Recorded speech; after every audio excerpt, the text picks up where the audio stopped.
$50,000 to someone she believed was an ill brat. Yeah, so long story of species of animal, some kind of common phenomenon. You know, she thought it was your classic ill. I feel like it's another use of AI in a situation where you don't need to put AI, because I feel like this has got to be just regular old-fashioned Photoshop. These photos like don't really even look good enough to be AI, quite frankly. I mean, this is just Brad Pitt photoshopped into a picture of a hospital room. And a month later, the fake Brad started communicating with her himself, asking her to marry him, ditch her husband, and help him out with some medical bills. What is that picture? This is Brad Pitt in surgery? Who took this picture? He set up like a timer right before he went under on his phone and was like, all right, time to take a picture.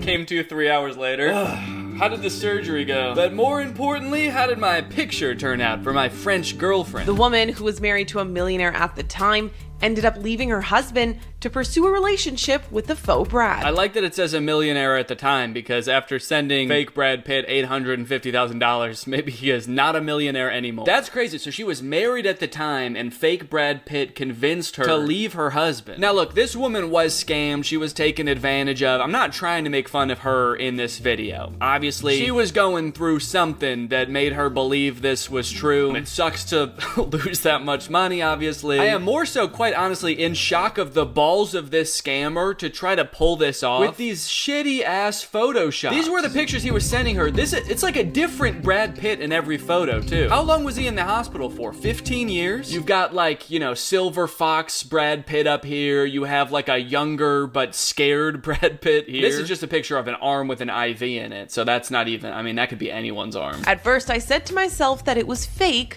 that it's ridiculous. It's interesting that she's like, at first I said to myself that it was fake, but then he must have done something to convince her, so I wonder what that was. I've never harmed anyone. These people deserve hell.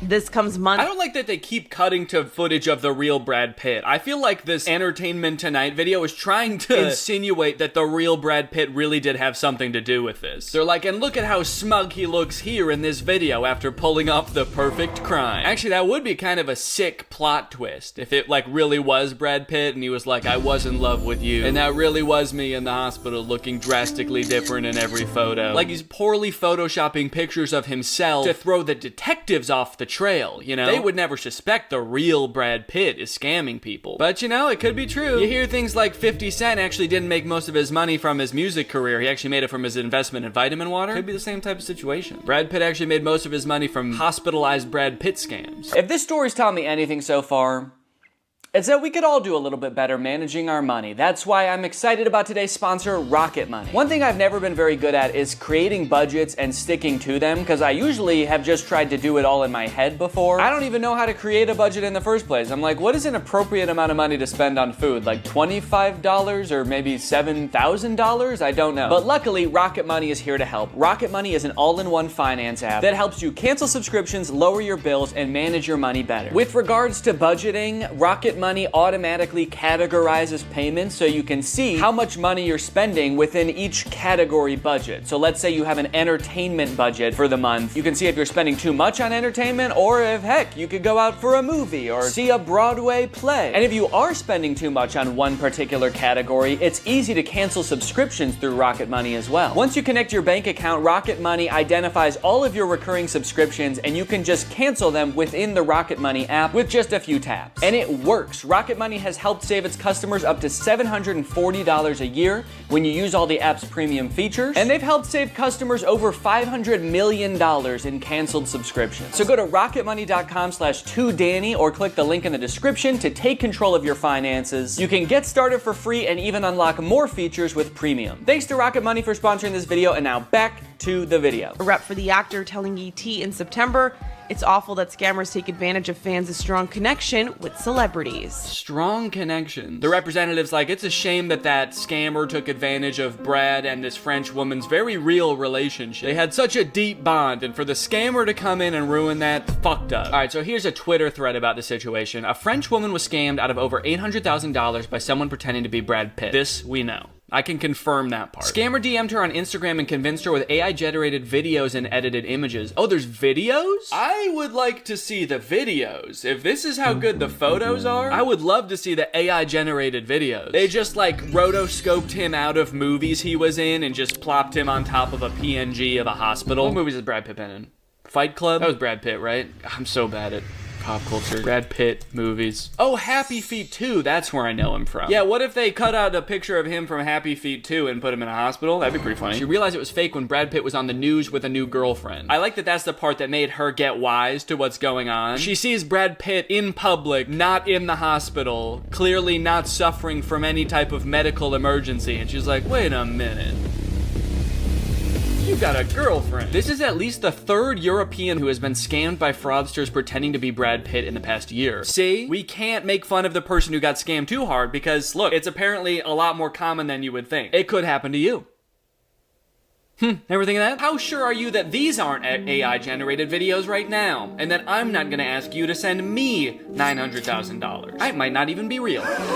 So he convinced her that his bank accounts were locked because of his divorce with Angelina Jolie. I'm not super familiar with the process, but I don't think that's how divorce works. I know that there's usually some sort of divvying up of funds, but I don't think they're like, in Brad Pitt, no more bank for you, actually. As part of the divorce, she gets custody of the kids, she gets half of all you earn, you get to keep half in your bank, but no more bank. A French woman who was conned out of 830,000 euros by scammers posing as actor Brad Pitt has faced a huge wave of mockery, leading French broadcaster TF1 to withdraw a program about her. Yeah, that sucks. See, I am sort of laughing at the absurdity of the situation. I know I'm poking fun a little bit, but clearly someone in a very vulnerable place. I mean, elderly people, I know she's not elderly, she's 53, it says in the article, but people with different vulnerabilities, etc., get scammed all the time. It is sad, and we should never blame the person who's getting scammed. So, you have a right in this life to not get scammed by a fake Brad Pitt, okay? That's a reasonable expectation, and we should hope that for everybody. Netflix France put out a post on X advertising 4 films with Brad Pitt for real, while in a now deleted post, Toulouse FC, I don't know what that is, said, "Hi, Anne. Brad told us he would be at the stadium on Wednesday. And you?" The club has since apologized for the post. That's interesting that they keep posting things like this and then deleting them. It might be because they're sorry, or it might be because there really aren't 4 Brad Pitt films for real. Maybe Netflix was getting scammed too. Netflix is like, we thought we were getting 4 new films with Brad Pitt, but then we saw him doing a press tour for 4 different films for a different movie company. And that's when we got wise. At one point, quote unquote, Brad Pitt said he tried to send her luxury gifts, but that he was unable to pay customs on them. Okay, so he was unable to pay customs because his bank account was frozen, but I guess he already had the luxury gifts. They were personal luxury gifts he already had. So she sent him money so that he could pay customs so he could send her a gift. Like a fool, I paid. Every time I doubted him, he managed to dissipate my doubts, she said. Whoa! Okay, this is interesting, and this kind of speaks to how he was able to dissuade her suspicions. So when images appeared in gossip magazines showing the real Brad Pitt with his new girlfriend, awakening suspicions in Anne, the scammer sent her a fake news report in which the AI-generated anchor talked about Pitt's exclusive relationship with one special individual who goes by the name of Anne. So they created AI-generated news anchors as well. Man, life is gonna get so scary. You really gotta stay on your toes. You know what? I'm glad that I became a YouTuber before AI was a thing, because now you guys know I'm real. I might not even be real. And in a few years, when there's like AI YouTubers and shit, and we're not even sure who's real or not, you guys know, for better or for worse, this guy's real. That's a promise you can always count on. Slogan for my channel's like, look, he might not be that interesting, he might not even be that funny, his videos might not be very original, but he's real. He's real, and he needs you to send him $800,000. Okay, so this article is about Brad Pitt's rep speaking out on the awful love scam. Brad Pitt's rep has reacted to the viral story of a 53-year-old French woman who was swindled out of $850,000 by someone pretending to be the actor. So it says that the woman who was scammed said Brad Pitt really knew how to talk to women, which I guess is kind of like a compliment to the scammer, unfortunately. You know, you like to think of scammers as these sort of like scum of the earth, antisocial people in a basement, but to his credit, he had riz. He was charming, an absolute delight to talk to. He was evil. He was a cursed man. It was just a delight. Okay, so Brad Pitt's rep said, this is an important reminder not to respond to unsolicited online messages, especially from actors who are not present on social networks. Now, on one hand, I'm kind of like, this response is kind of weird, because it's like, they say the thing about the strong bond between fans and celebrities, which is like, look, I know how much people love me. All right? I know that anyone would send me $800,000 on the drop of a dime because I was in the movie that we all love. Happy Feet 2. But you should not, all right? Especially because I'm not even on social media. The not on social media part, it kind of feels like they're covering their tracks because it actually was him scamming her. Do not send money to unsolicited messages, especially from actors who, quite frankly, don't even know how to use a computer. They don't know how to use Photoshop, and they're definitely not online, all right? I wonder, because it was a French woman, I wonder if he was speaking to her in French, too. To me, that would be a clue. Okay, here we have another article. Brad Pitt is not in love with you. Here's how to protect yourself and loved ones from AI scams. What if the article was like, Brad Pitt is not in love with you. He has assured me via messages he is only in love with me. And if you see him with other women, those are AI-generated posts. He's assured me I'm the only French woman for him. Sometimes families might not realize their loved one is being conned until it is too late, but oftentimes a sudden mood change in the victim is a subtle clue of this problem. The person is all of a sudden really happy because they found this love, and luckily you get to be the person to take that away from them.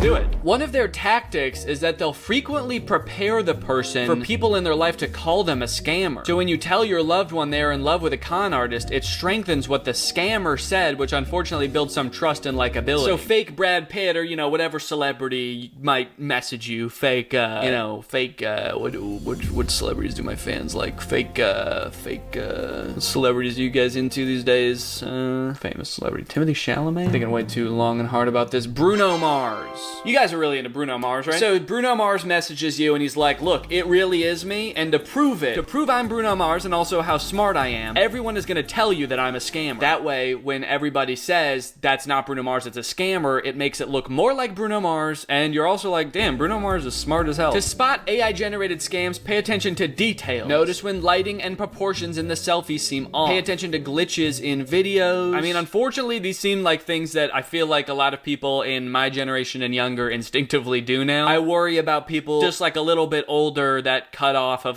didn't grow up with any type of internet or social media and stuff. Their eyes are a little less keen on that sort of thing. Verify images and information you receive. In the example of Pitt, I like that we're calling him Pitt for short. For a second, I thought that I was reading an article about Pitbull and they were calling him Pitt for short. I was like, what am I reading again? Yeah, I'm on a nickname basis with Pitbull. I just call him Pitt. It helps to know that he does not have any verified social media platforms. If you get messages suggesting otherwise, put on your detective hat. Compare the information the scammer is telling you to recent pictures, videos, and information being published. If they were at an award ceremony in Europe just recently, or they were on vacation somewhere, then it's likely they're not in the hospital for cancer treatment. Okay, I feel like this person is actually being a little bit condescending by saying that. That's like the most self-explanatory quote ever. Now, if he's in Europe on vacation, what does that mean? Does that mean he has cancer and he's in the hospital? Why don't you put on your little detective hat and figure it out? All right, well, moral of the story, be careful. And if one of your loved ones starts dating a celebrity via text only, you're gonna wanna nip that in the bud. Anyways, I gotta go. I'm about to go have lunch with Bruno Mars. We're meeting at this really secluded place and he asked me to bring a briefcase full of money, so I gotta go. Bye. What's up, Greg? So as a YouTuber, I'm always looking for ways to stay relevant. One month, I'm starting an OnlyFans. The next, I'm getting wrapped up in drama with the hottest TikTok stars. What can I say? I'm a hungry little cloud goblin, and it looks like I'm about to get fed. Because for whatever reason, over the past couple months, I have been the target demographic for an ad campaign that's been across all of my social medias for this class called the Fame by Shiraz Masterclass. My name is Shiraz Hassan, and I'm the biggest fame dealer in the world, and I'm looking to create the next Kim Kardashian. They call me the biggest fame dealer in the world. And who have I made famous? Paris Hilton, Selena Gomez, Justin Bieber, Jennifer Lopez, Priyanka Chopra, and many of the biggest social influencers in the world. This guy is saying that he made Kim Kardashian, Justin Bieber, and Selena Gomez famous. He's not just saying he helped them in some way. He's saying he made them famous. This man thinks he's Kris Kardashian and Usher and Disney? This man thinks he's Mickey Mouse? I doubt it. Also, what I'm hearing him say is that he's made all of these celebrities famous, but all that I'm seeing is that he's like stood near a bunch of famous people once. Yeah, there he is actually making Selena Gomez famous by sort of just lurking near her while she's talking to somebody else. And it might be kind of true that he's like way over exaggerating his relationship with some of these celebrities, because he apparently also used Charli D'Amelio in one of these ads, and then she threatened to sue him. Hey Charli D'Amelio, this is Shiraz. I have a message for you. Doesn't matter what you do in your career, you're always gonna need fame. If you want your show to be a hit on Hulu, you're gonna need fame. Shiraz has some kind of connection with the paparazzi. He posted this video on the Hollywood Fix, which if you've watched my video about them, you know, like just kind of stalks celebrities and takes pictures and videos of them. So basically what he's saying here is like, look, Charli, I hate to break it to you. I know you have hundreds of millions of followers, but the only way your TV show on Hulu is gonna do well is if you don't sue me. Is if you stop suing me right now, please. I'm just saying, think about every popular TV show you've ever watched. Euphoria, Breaking Bad. Did they sue me? No. Because nobody knows who I am. It took me a while to figure out like exactly who this guy is and what he does. And every time he shows a big celebrity talking about himself, it's either like really vague or in the past tense. Hi Shiraz, how are you? Hi, this is 50 Cent. Hi Shiraz. Hey guys, I ran into Shiraz. Him and I really worked together for a while. Hey, yo, what up, Shiraz? Which is a little bit suspicious. Kind of makes me wonder if these people are actually endorsing him. Shiraz is the American dream. Or if they even know what they're saying. What up, Shiraz?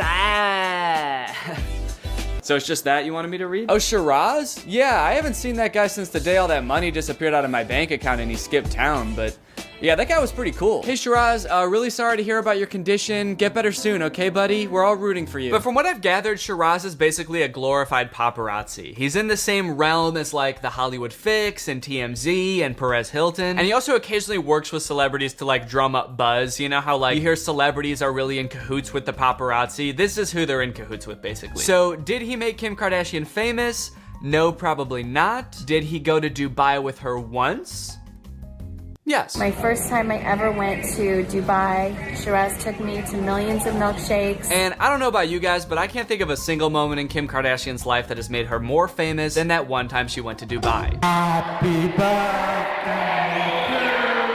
So I'm not exactly sure why I keep getting these ads. I swear to God, I'm not constantly Googling things like how to be famous, someone please make me famous, Shiraz, how can I be the next Kim K? You'd think he'd be trying to target like up and coming actors living in LA, musicians studying in Nashville, but now that I think about it, I guess every 27-year-old guy named Daniel that lives in Illinois I've ever met has been trying to be the next Kim K, so it makes sense. And with an ass like mine, I thought, shit, I think I've got a pretty good shot. So I signed up for the course. So the ordinary price is $997, but for a limited time, I can get it for only $297. Now, I've been thinking about making this video for months, and this has said that for the entire time, which you might see as a red flag, but I just see it as Shiraz being very generous. A limitless pill for fame? If this course was a pill, it would be considered the limitless pill for fame, a smart drug for people everywhere looking to rise above the competition and mediocrity. Just imagine secrets that can help you to rise above your competition and develop a bulletproof brand. Okay, if this is being marketed towards like regular people, I don't understand who their competition would be. Like Alan that works at the grocery store in my town is also gonna rocket to fame, and I've gotta make sure that I sort of keep the spotlight on me. Emancipate you from obscurity and the pit of the unknown. Tap into and unleash the hidden powers of the rich and famous in your own life, and move ahead in your business and go higher by being famous at what you do. So I like that he kind of leaves it open, like no matter what you do, you can get famous in this course. If you like walk dogs for a living, you're gonna be the most famous dog walker in the world, all right? You're gonna have dogs chomping at the bit to get walked by you. You're gonna walk into a dog park and the dog is gonna be like, holy shit, it's him! It's the guy! Holy shit, walk me, daddy. Save $198 today and get instant access the entire 10 classes inside the Fame by Shiraz Masterclass for just $1,000. No, only $297. Hold on, save $198 because it used to be $1,000 and now it's only $300. Math checks out. Due to the sensitive nature of the information provided to you in this course, all sales are final and non-refundable. Complete my purchase. Here we go. Let's go. Let's go. Processing your order. order for a limited pill for fame? Question mark? Why is there a question mark there? I feel like that should be an exclamation point. Is this what you're gonna be getting? I don't know. We might just send you a hoverboard, and that's what you bought. Do you want to be famous? Ah, Jesus. Class 1, what is fame and why do you want it? The first class starts off in the scariest way possible. Shiraz makes becoming famous sound like the most treacherous thing you could possibly do. What my eyes have seen, I can tell you, is scary. The dangers, the sacrifices, the pain, the love, the drama, the stealing, the theft, the betrayal. I've seen it all. I've seen it all. Because I've done it all. Stay away from me, I'm a bad guy. It immediately becomes clear that Shiraz has a very complicated relationship with fame. On one hand, it's made him rich, and on the other, it is very scary and will definitely ruin your life. It's such a lethal, powerful drug. Lethal? And you know how many people sleep with people to become famous? Let me tell you something. If you sleep with anyone to become famous, those people are not real. They're not real. Why are you yelling at me? I didn't do any of that. He's making being famous sound awful. Don't get me wrong, there are 100% problems that come with being famous. We've all seen those play out in the news time and time again. But like, Shiraz, you're selling a product here, man. Have some tact, dude. Do all master classes start like this? Do you want to be famous? I was also not expecting this class to be so spiritual. It's such a lethal, powerful drug, and you need to make sure that you have your spirituality in check. Have that belief in God or whatever your spiritual belief is. Have something, meditation, silence, whatever it is.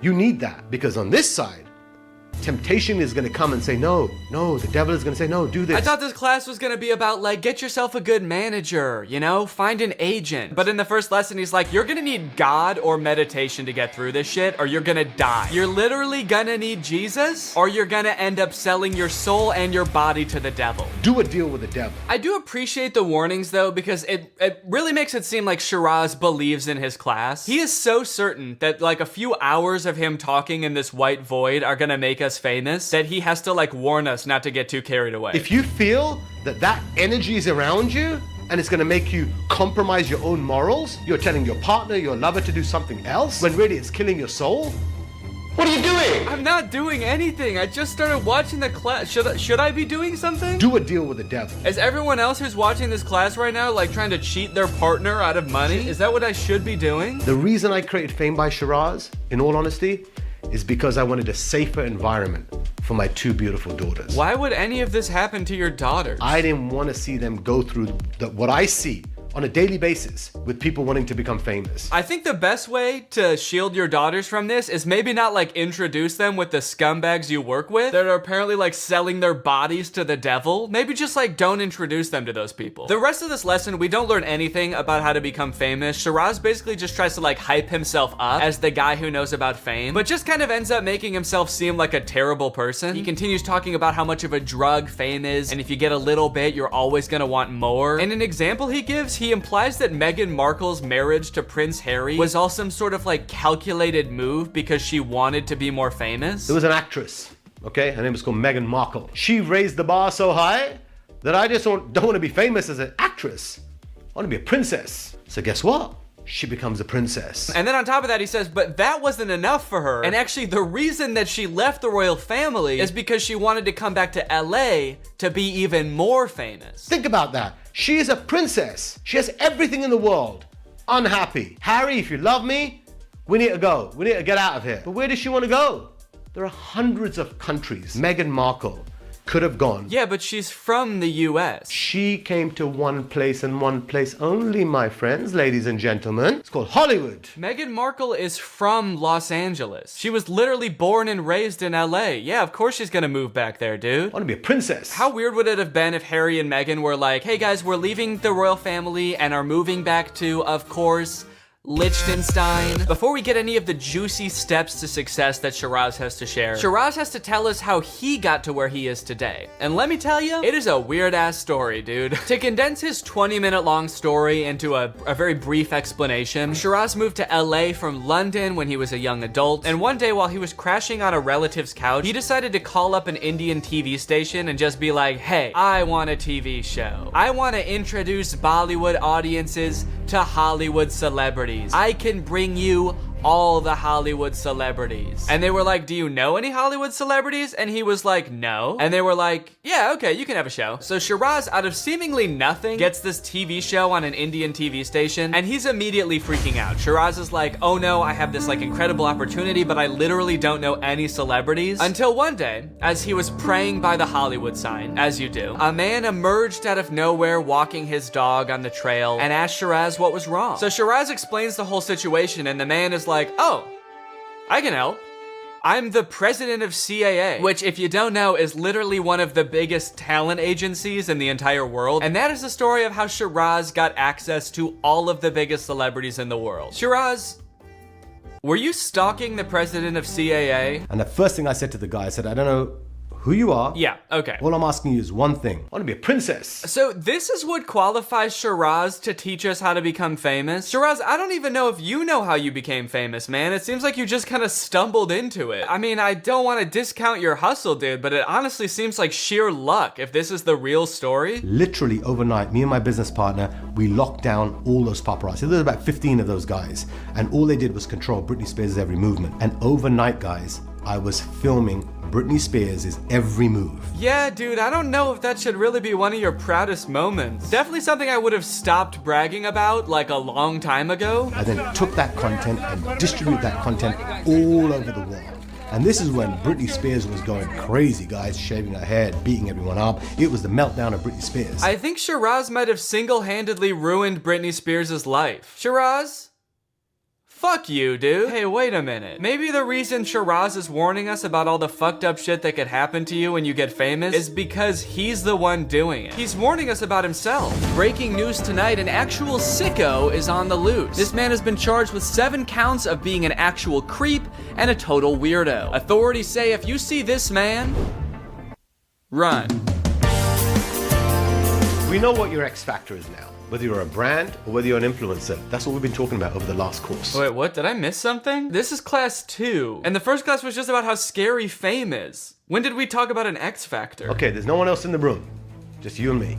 That's it. You've told me your X factor. No, I didn't tell you shit, man. You told me you were gonna make me famous. You didn't say I had to have an X factor. That was never part of the discussion. You hounded me down on Facebook until I clicked on your course. And now you're like, so you got an X factor, let's see it. You think you're a big shot? Let's see that shit. First thing that we need to do right now is type your name into Google and see what comes up. Because that's gonna tell me from a 0 to 10, where are you? Because you're telling me you've got the X factor. I didn't tell you shit, man. I never said that. Now, this is the moment of truth. This is where you and I, okay, got to be honest with each other. Oh, okay, we're being honest with each other now? Sweet.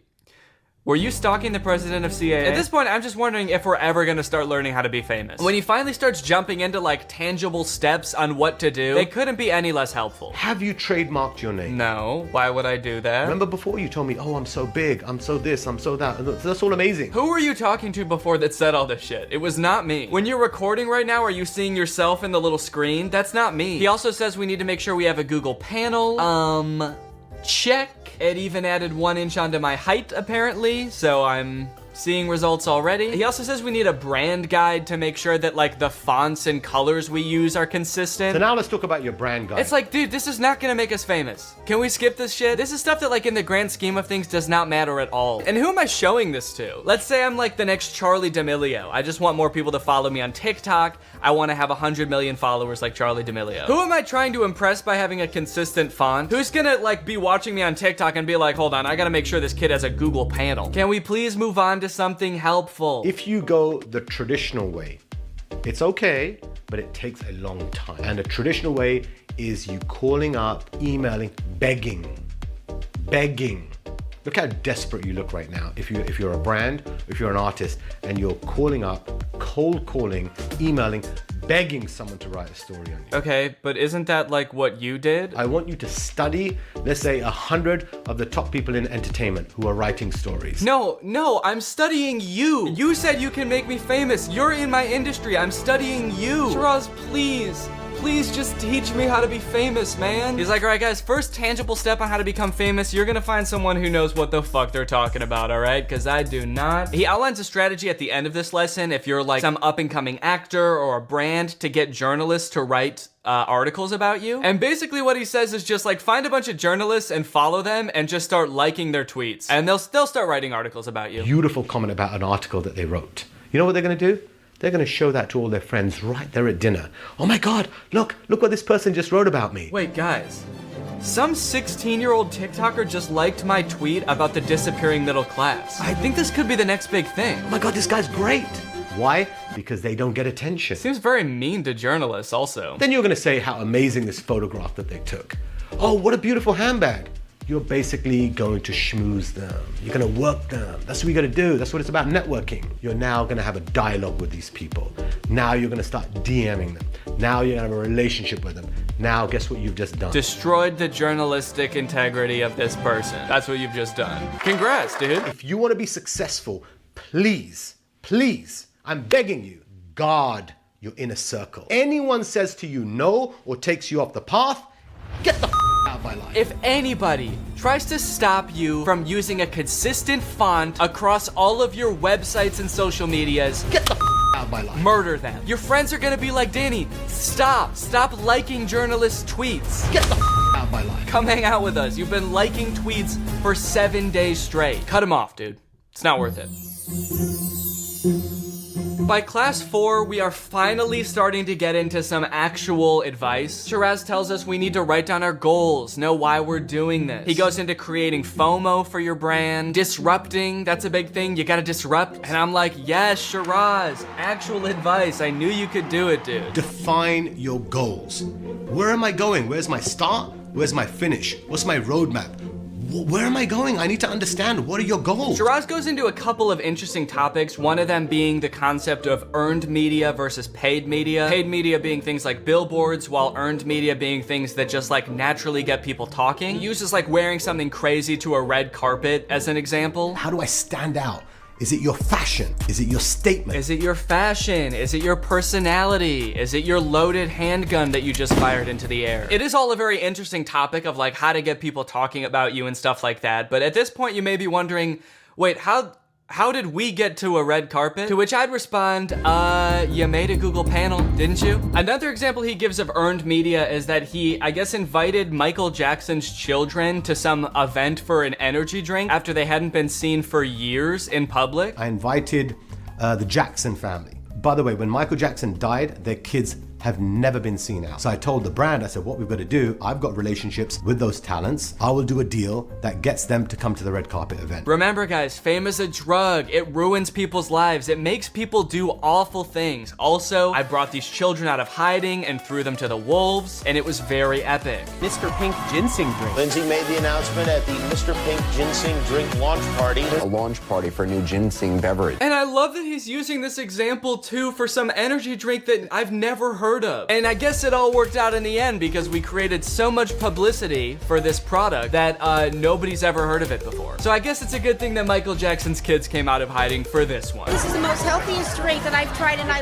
love it. Also, Shiraz, how would you say this applies to someone who doesn't know Lindsay Lohan and Michael Jackson's children? Throughout this course, as Shiraz is giving examples of the people that he's helped in the past, you start to realize like, wait, this is for a certain kind of famous person. Like even if this advice did work, you're not gonna see like Joaquin Phoenix showing up on the red carpet with like the day's news printed on his t-shirt, which is another thing that Shiraz recommends you do. You could have something that is in the news right now. Everyone's talking about it. You're not gonna see like Daniel Day-Lewis showing up on the red carpet in a t-shirt that just says like murderer still at large, last seen on Park Avenue. The types of people that he mentions throughout this course are like Kim Kardashian, Jake Paul, Logan Paul. I don't know if you remember when Jake and Tana got married. There was some guy that like splashed champagne on Tana like as they were saying I do, and he got like dragged out by security. Apparently that was a Shiraz stunt to get people talking about the wedding. He admits in this video that he paid that guy like $10,000 to do that just to get people talking about the wedding. So yeah, it's worth mentioning that like even if the tiny sliver of advice that he gives in this does work out, it's going to make you the next like Logan Paul. So do with that what you will. The rest of the course is pretty boring and I don't really want to show the whole thing. It's just kind of him talking about what to do after you've gotten famous. You guys are all famous by now, right? You guys are all, okay. So you'll be set to watch this by the time you get here. But it's about how to deal with talent and brands, networking, how to close deals, and finally he gives us a roadmap where he kind of summarizes the whole course. Remember, this entire course, unscripted. Wait, you didn't plan out this course? I paid $300 for this and you didn't script it out? The fuck? Well guys, I honestly learned a lot from that and I think it's time that I create my own course. Do you want to cook delicious home-cooked meals? Well, let me tell you how it goes, all right? And welcome to my course on cooking delicious home-cooked meals. You got two ways to do this, all right? The first way, going to the grocery store, is scary. It's terrifying, it's stressful, it's not fun. But the second way, ordering HelloFresh is honestly pretty easy and fun. It's fun, it's quick, and best of all, it's not gonna ruin your life. You guys know how much I love HelloFresh. It's America's #1 meal kit. Personally, I'm not a good cook. I only know a handful of recipes. But when I get going on a HelloFresh meal, oh baby, I feel like Marcel towing himself. But HelloFresh doesn't just offer dinners. HelloFresh Market is your one-stop shop for all things food. They got meals, they got snacks, they got sides and desserts. I really appreciate how committed HelloFresh is to making their products sustainable and fresh. HelloFresh is the first carbon neutral meal kit company and nearly all of their packaging is recyclable. Their recipes feature produce that go from the farm to your doorstep in less than a week. So you know their spring menu is gonna be featuring some pretty fresh flavor. So if you wanna check out HelloFresh and get 16 free meals plus 3 surprise gifts, then head on over to HelloFresh.com and use my code TrulyGreg16 and you can get up to 16 free meals and 3 surprise gifts. Sounds pretty fun to me. Again, this will not ruin your life like fame will. Thank you to HelloFresh for sponsoring this video and thank you to you guys for checking out HelloFresh. All right guys, thank you for watching this video. I hope you enjoyed it. Thank you, I guess, and you're welcome because you're all famous now because of me. If you're new here and not subscribed yet, make sure you subscribe and turn on my notifications to join Greg. Greg is what I call my fans. And you can become Greg if you just subscribe and turn on my notifications. We are the fastest growing army on YouTube. Do not look that up, please. It is true. And I'll see you next time. Bye. Hey, dweeb. Come on, dude. I don't have time for this right now. I'm gonna be late for class. Oh, you're not going anywhere. Not until I'm done with you. 4 eyes. Don't make fun of my glasses, please. It doesn't even make sense. You're wearing more glasses than I am. Yeah, I need these to see. Asshole. Okay, look, Dad, can you please stop coming to my house uninvited like this? It's really weird. Hey, shut up! Now get over here. It's noogie time. No, Dad, please! Yeah, little wimp. Dad, yeah, gotcha now. Noogie. Getting bullied sucks. There's gotta be some way to stop getting bullied. How to not get bullied. Oh. Yes, this is perfect. This is perfect. All right, let's do it. What's up, Greg? It's me, Danny, back with another episode of using popular YouTuber name and title to get more views on YouTube. I hope you guys are all doing well today, and as you probably have seen, I'm getting bullied, and it's something that I've been dealing with for a long time, and I finally just want to end it. I just want it over. Okay, so I'm taking matters into my own hands and I'm gonna watch this video. How to not get bullied by Lele Pons. Now, I'm sure you all know who Lele Pons is. It's no secret. She's not a newbie to the social media game. She was on Vine. She was the queen of falling down.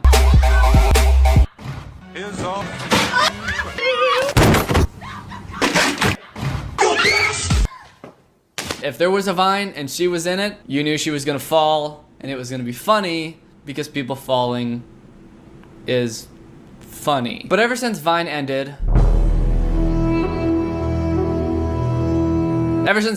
Lele Pons has been making Instagram videos and YouTube videos. And let me tell you, they are 10 times better in every way than her Vines. She's got 19.1 million followers on Instagram. That's way more than she ever had on Vine. But you know, she's still making the same old stuff, the same good stuff that you have come to know and love from Lele Pons. Like this video. He touched the butt! Lele, you gotta go talk to him! You don't get him, I'm gonna go get him! What the fuck was that? We gotta go beat him up. That's go talk to him! Oh, you think that you can just grab my girl's ass, huh? You don't like that, do you? Yeah, just twist his nipples. Twist that sexual predator's nipples. That probably, if he's really a sexual predator, that probably turns him on more. You like my butt? What's going on? That butt? Yeah, that's really what you do, right? When you're confronting somebody who just sexually harassed you. Oh, you like this butt? You like that butt? You like that butt? You like that butt? That's how you handle that situation properly, right? My brother! Oh my God! Who is that girl? What's her deal? Why is she Satan? Why is she Satan? It's not me! It's my brother! The classic twin mix-up. Looks like they're gonna go have to twist somebody else's nipples now. I like the caption, never touch a girl's butt, ever. Never touch a girl's butt. Even if you're in bed with her and she says, touch my butt, never touch a girl's butt. Tag a friend. Tag your friend in this. If they're always touching girls' butts and they're your friend for some reason, tag them in this and then twist their nipples. One of my favorite things about Lele Pons Instagram videos is that at a certain point you just have no idea what's going on anymore. Like that part where that girl was just like like they sort of have a direction at the beginning and you know where they're gonna go, and then all of a sudden it's just like madness and everybody's talking over each other and there's Satan. Okay, or this one, how to prove your bae is loyal. Well, I'll see you later. Lele! Hey, how's your boyfriend? I hate that guy. What? Because he's cheating on me. How do you know? I know because you're going to prove it. I know because you're gonna prove it. That's how I know. Why is the dialogue in these is so weird? You're going to seduce him and I'm going to see if he's loyal. No, that's not a good. And that transition, no, I'm not gonna do it, and then all of a sudden she's doing it. Ah! I dropped something. You're not gonna touch it? No. Why does this guy look like me? Is that me? I don't remember doing this. Is that me? That guy looks a lot like me. Oh my God, I tripped. Hannah, chill. I have a girlfriend. Oh, so you're loyal. Yes. Cool. Hey. Yeah, he's loyal.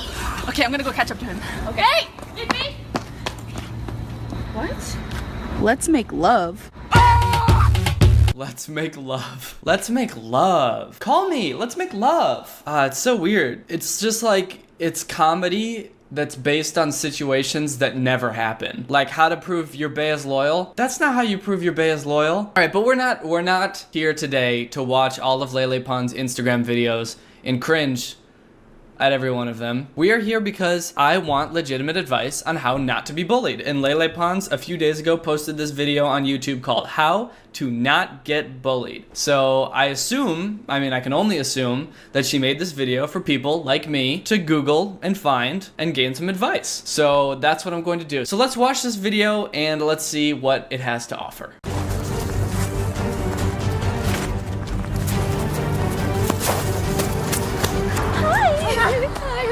Wait, what?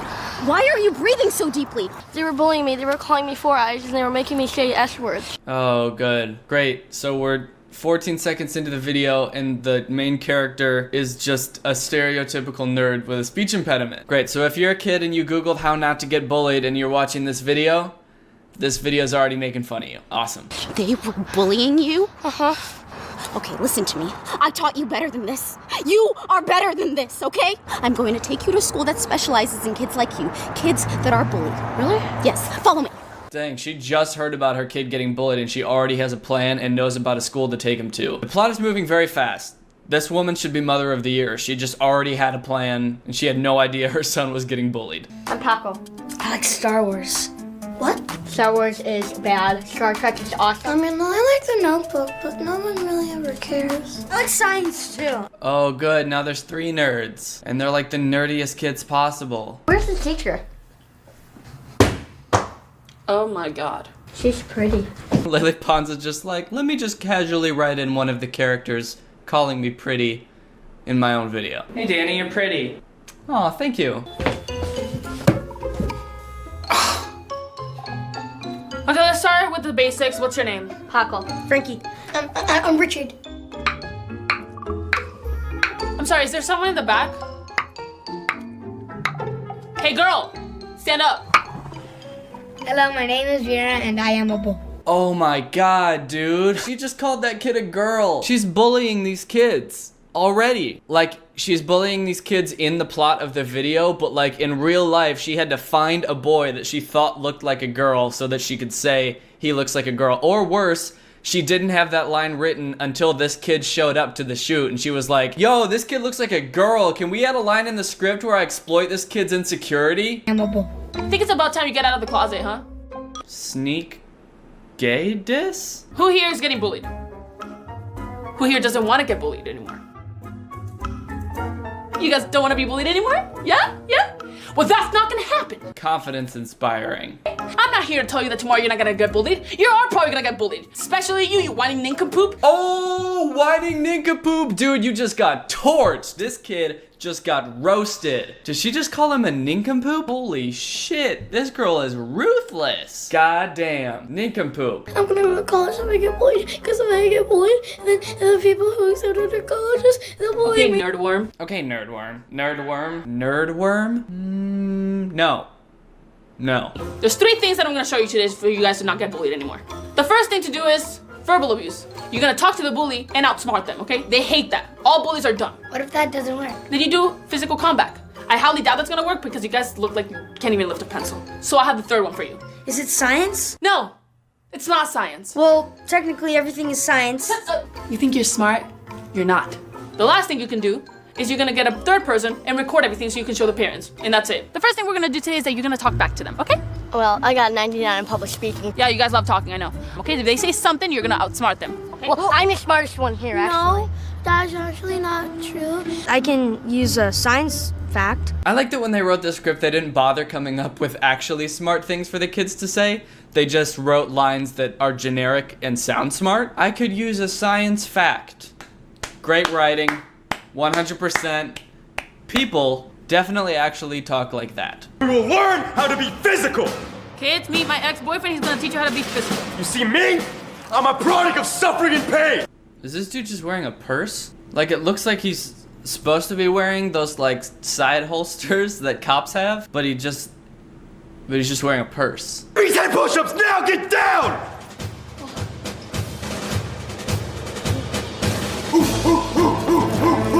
Keep going, let's go! The flower. You're a flower! Let's go! Damn, dude, way to commit. You really ate that flower. Are they ready? No. Figured. Nope, stop. Sexual assault. Okay, so where are the bullies? On the seesaw. They're girls. Okay, do what I told you, but don't do the physical part because you can't hit girls. You might get punched in the face, but it's okay because I'm gonna record it, okay? All right, good luck, guys. Okay. Oh, God. Hey, guys, ready to get beat up again? Actually, scientifically speaking, it would be a beat down because gravity pulls you down. Ooh, science. Your smarts won't help you. We're not scared of you. Shut up, nerds. We're going to tell our parents if you beat us up. Look at that kid's face. He does not want to be there. Look at him. He's so uninterested. We don't see any of your parents. Chrissy, punch him. Chrissy, punch him. Oh, wait. I like his shoes. Want to go out sometime? Oh! Yeah, kill him! Wait, oh, never mind, sorry. And that's a cut! I got it! Nice job. Okay, well, girls, yeah, I recorded you guys punching him. I sent it to your parents, and they're about to be, okay, is that your dad? Nicole! Crystal! What is this video? You're grounded. They're standing right there. They're standing 10 feet away, and this dude didn't see his daughter just lay that kid out? I'm confused. Are they both of their dads? Or is one of them, they're each dads? They're each one of their dads? Are they on a dad date? Over here! Now! Right now! Hey, we did it, I graduated. Oh, look, it's his mom waiting in the exact spot we last saw her. She just been standing there the whole time? Can I show you my t-shirt? Sure. T-shirt. What? You! Braceface? Didn't you bully a girl named Braceface? Oh, plot twist. Wow, okay, I mean, I learned a lot from that video, right?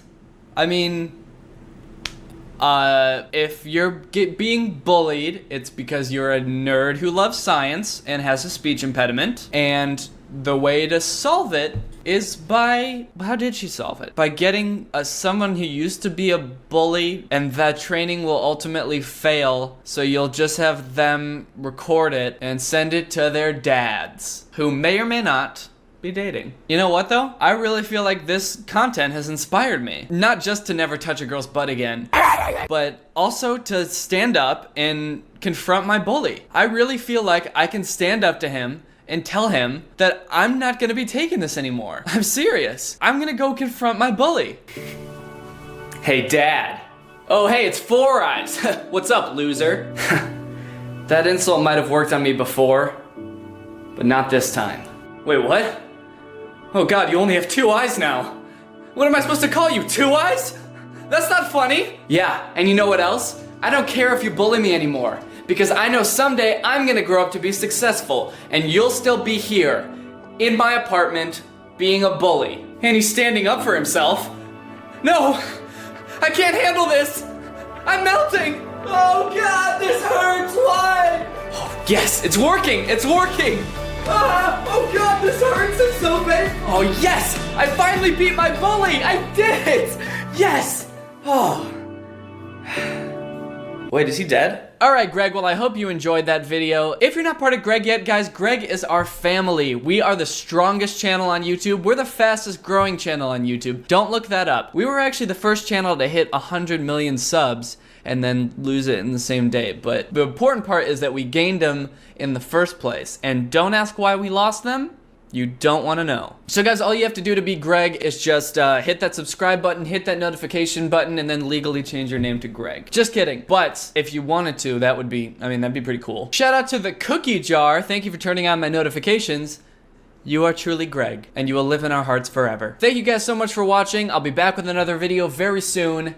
See you next time. Hello everybody, welcome back to the channel. Welcome back to Too Danny, Too Furious. I hope you're having a great day. I know I am, and that's because we're gonna go on the subreddit again. Yep, it's a subreddit video. It's been a week or two since the last time I was on the subreddit. Let's see how creative and fun and interesting the old site is today. So I'm gonna go top, and I'm gonna go month, and let's see what we got. Danny messaged me on Instagram. This has 2.3 thousand upvotes, and it is someone pretending to be me. That's so cool. Danny Gonzalez. Lots of Z's there. This is sleepy Danny Gonzalez. Danny Gonzalez with a bunch of Z's. He's snoring. But he does sound just like me. Hello, sweetheart. I'm in need of a sugar babe, pen pal, companion. That's so many things. Sugar babe, pen pal, and companion. I want to pay you, and I want you to write to me, and I want this to be like a mutually beneficial relationship where we're both getting companionship out of this. Sounds like you just want a long distance relationship, and I guess you're gonna pay them as well. I'll provide your financial needs as long as we last. Let's get to know ourselves better. Okay, I like that there's not a question mark at the end of that. It's like a statement. Let's get to know ourselves better. Okay, I'm good. That's weird. So I sent you this message and I noticed you didn't accept it yet. Do you not want your financial needs met? Because I think I made myself pretty clear in the DM. I'm gonna meet your financial needs and let's get to know ourselves better, okay? It's not let's get to know each other better either. It's let's get to know ourselves. Like, Sleepy Danny still has a lot to learn about himself as well. And he needs, whoever he sent this message to, he needs their help to figure it out. Oh, there's text on this. He's so considerate to reach out to his fans to get to know us. He's not just trying to get to know you, he's trying to get to know himself as well. In all seriousness, it's hilarious to see the way scammers try to scam people. Yeah, I was gonna say, I'm kind of interested to see like where this was gonna go, how he was gonna try to scam you, but I think it's just actually a better idea for everyone to just ignore these types of accounts. Don't try to figure it out. I do not endorse anyone trying to figure out how this person's gonna try to scam you, lest you get scammed.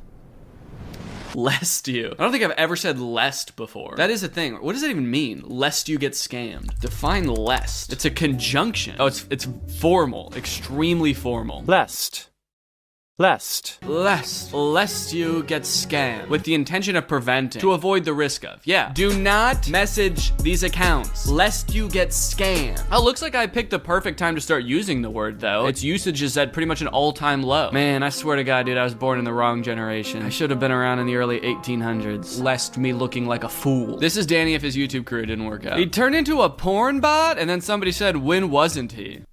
It's kind of fucked up. Why did I read this in his voice though? I read it in my voice too, funny enough. I read it out loud in my own voice. So to be clear, do not message any of these back, please. I don't want to be responsible for people getting scammed. Okay, the next most popular post in here is removing one of Danny's facial features every day, and it looks like all of the subsequent most liked things for a while are them removing facial features on my body. Okay, well this is taking up a lot of room on the subreddit. Oh, and then someone made Canadian Danny. It's a lot like Curtis. Well, I'm definitely not going to review each individual one of these pictures as I slowly lose all of my facial features. But this, on the other hand, is very interesting. Found this on a trash can while on vacation, and it's a sticker of me spanking myself. There's a lot I would like to know about this. First off, where were you on vacation that this is on a trash can? Where did the person who did this get this sticker? I've never sold stickers like this before. Did someone make this just to put it on like a Caribbean trash can? You should sell these as merch. Trash cans with stickers on them? I don't know. Seems kind of gross. Making that trash can look much hotter and stinkier. One time I passed a test, so my teacher gave me this sticker to congratulate me.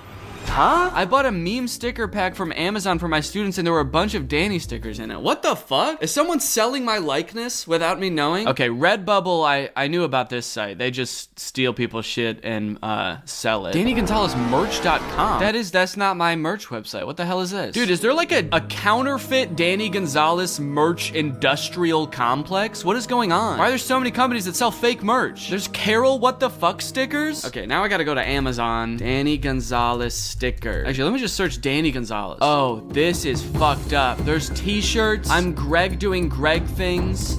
600 piece cool random stickers. 156 funny meme vinyl stickers. Am I in one of these? Searching for Danny. Okay, I don't think I'm in this. I guess this is the type of thing that they were talking about. Thought that was me for a sec, but that's Squidward. Damn, dude, that's crazy. I didn't know that there was a whole industry around stealing my shit, only for it to end up in a compromising situation like this, covered in garbage dust or whatever that is. This is... Honestly, I would like to lest this. I would like to avoid this. Dude, this is so weird to conceptualize. There's probably like other places where there's just like pictures of me and I don't even know. Greg died today. Spam rip Greg in the chat. Oh no! Aw, it's a cute little mouse. I'm sorry your mouse died. Or is that a rat? Okay, looks like it's a rat. It's cute either way. I'm sure you gave this little Greg a great life. They look happy here. I mean, he's chilling out here. That's about the chillest rat I've ever seen. Usually you see rats in popular culture and they're like scurrying. They're never still, that's for sure. They're always scurrying around and up to no good. So the fact that this rat is calm and collected in this image, I bet you gave him a great life. Rest in peace, Greg. We'll see you on the other side, buddy.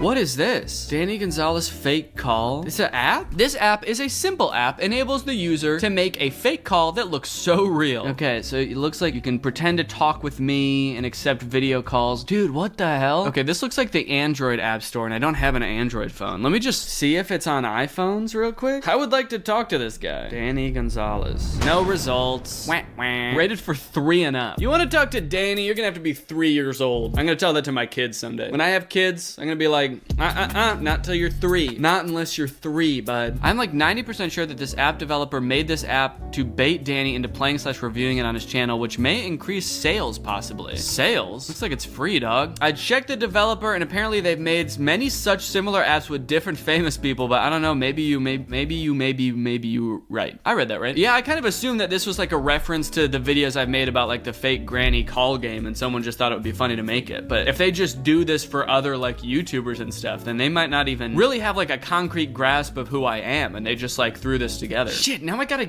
like find an Android phone to play this. I want to talk to Danny Gonzalez. I want to make a fake call that looks so real. And so this is also sort of going in the category of like weird counterfeit paraphernalia and fake conversations with Danny Gonzalez. There's like a theme in this episode. It's like counterfeit me. You know you've made it when you're in a game theory video. I think I've actually been in a few. Oh, I thought this was gonna be a video. It's just a picture. Okay, so it looks like it's a video about the recent Merge Mansion ads. Oh, and there I am. All right, let's see what they say about me. And so, as you'd expect, the internet was going nuts. Danny Gonzalez literally dropped everything to make a reaction video to this. Even Danny Gonzalez was talking about this. A guy notorious for not talking about anything, ever. I actually really like the theorist channels. I don't really watch game theory because I'm not that into video games, but I've been watching a lot of food theory lately. I think I've seen myself mentioned in their videos before, so I don't know if someone there like watches my videos or if they're like just like obsessed with me but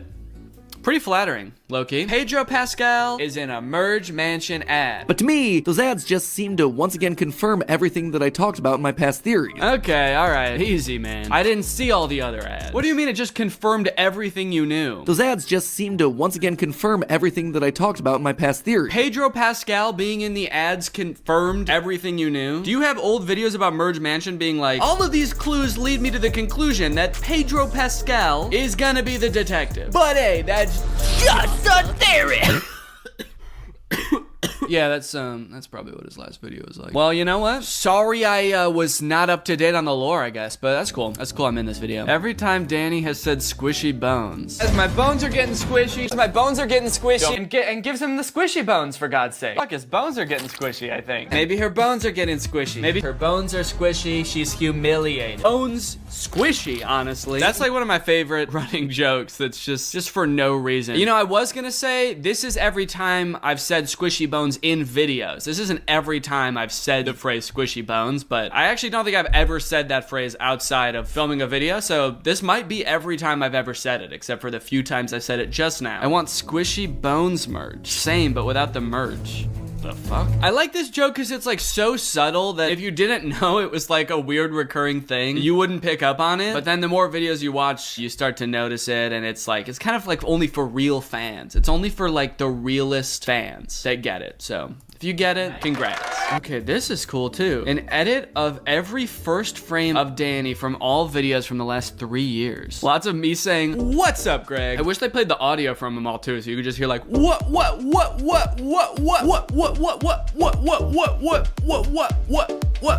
Wow. I do start every video in the same position. I guess I sort of do that intentionally. Weird to see like my face and hair change over time too. This is what I look like now, and this is what I look like 3 years ago.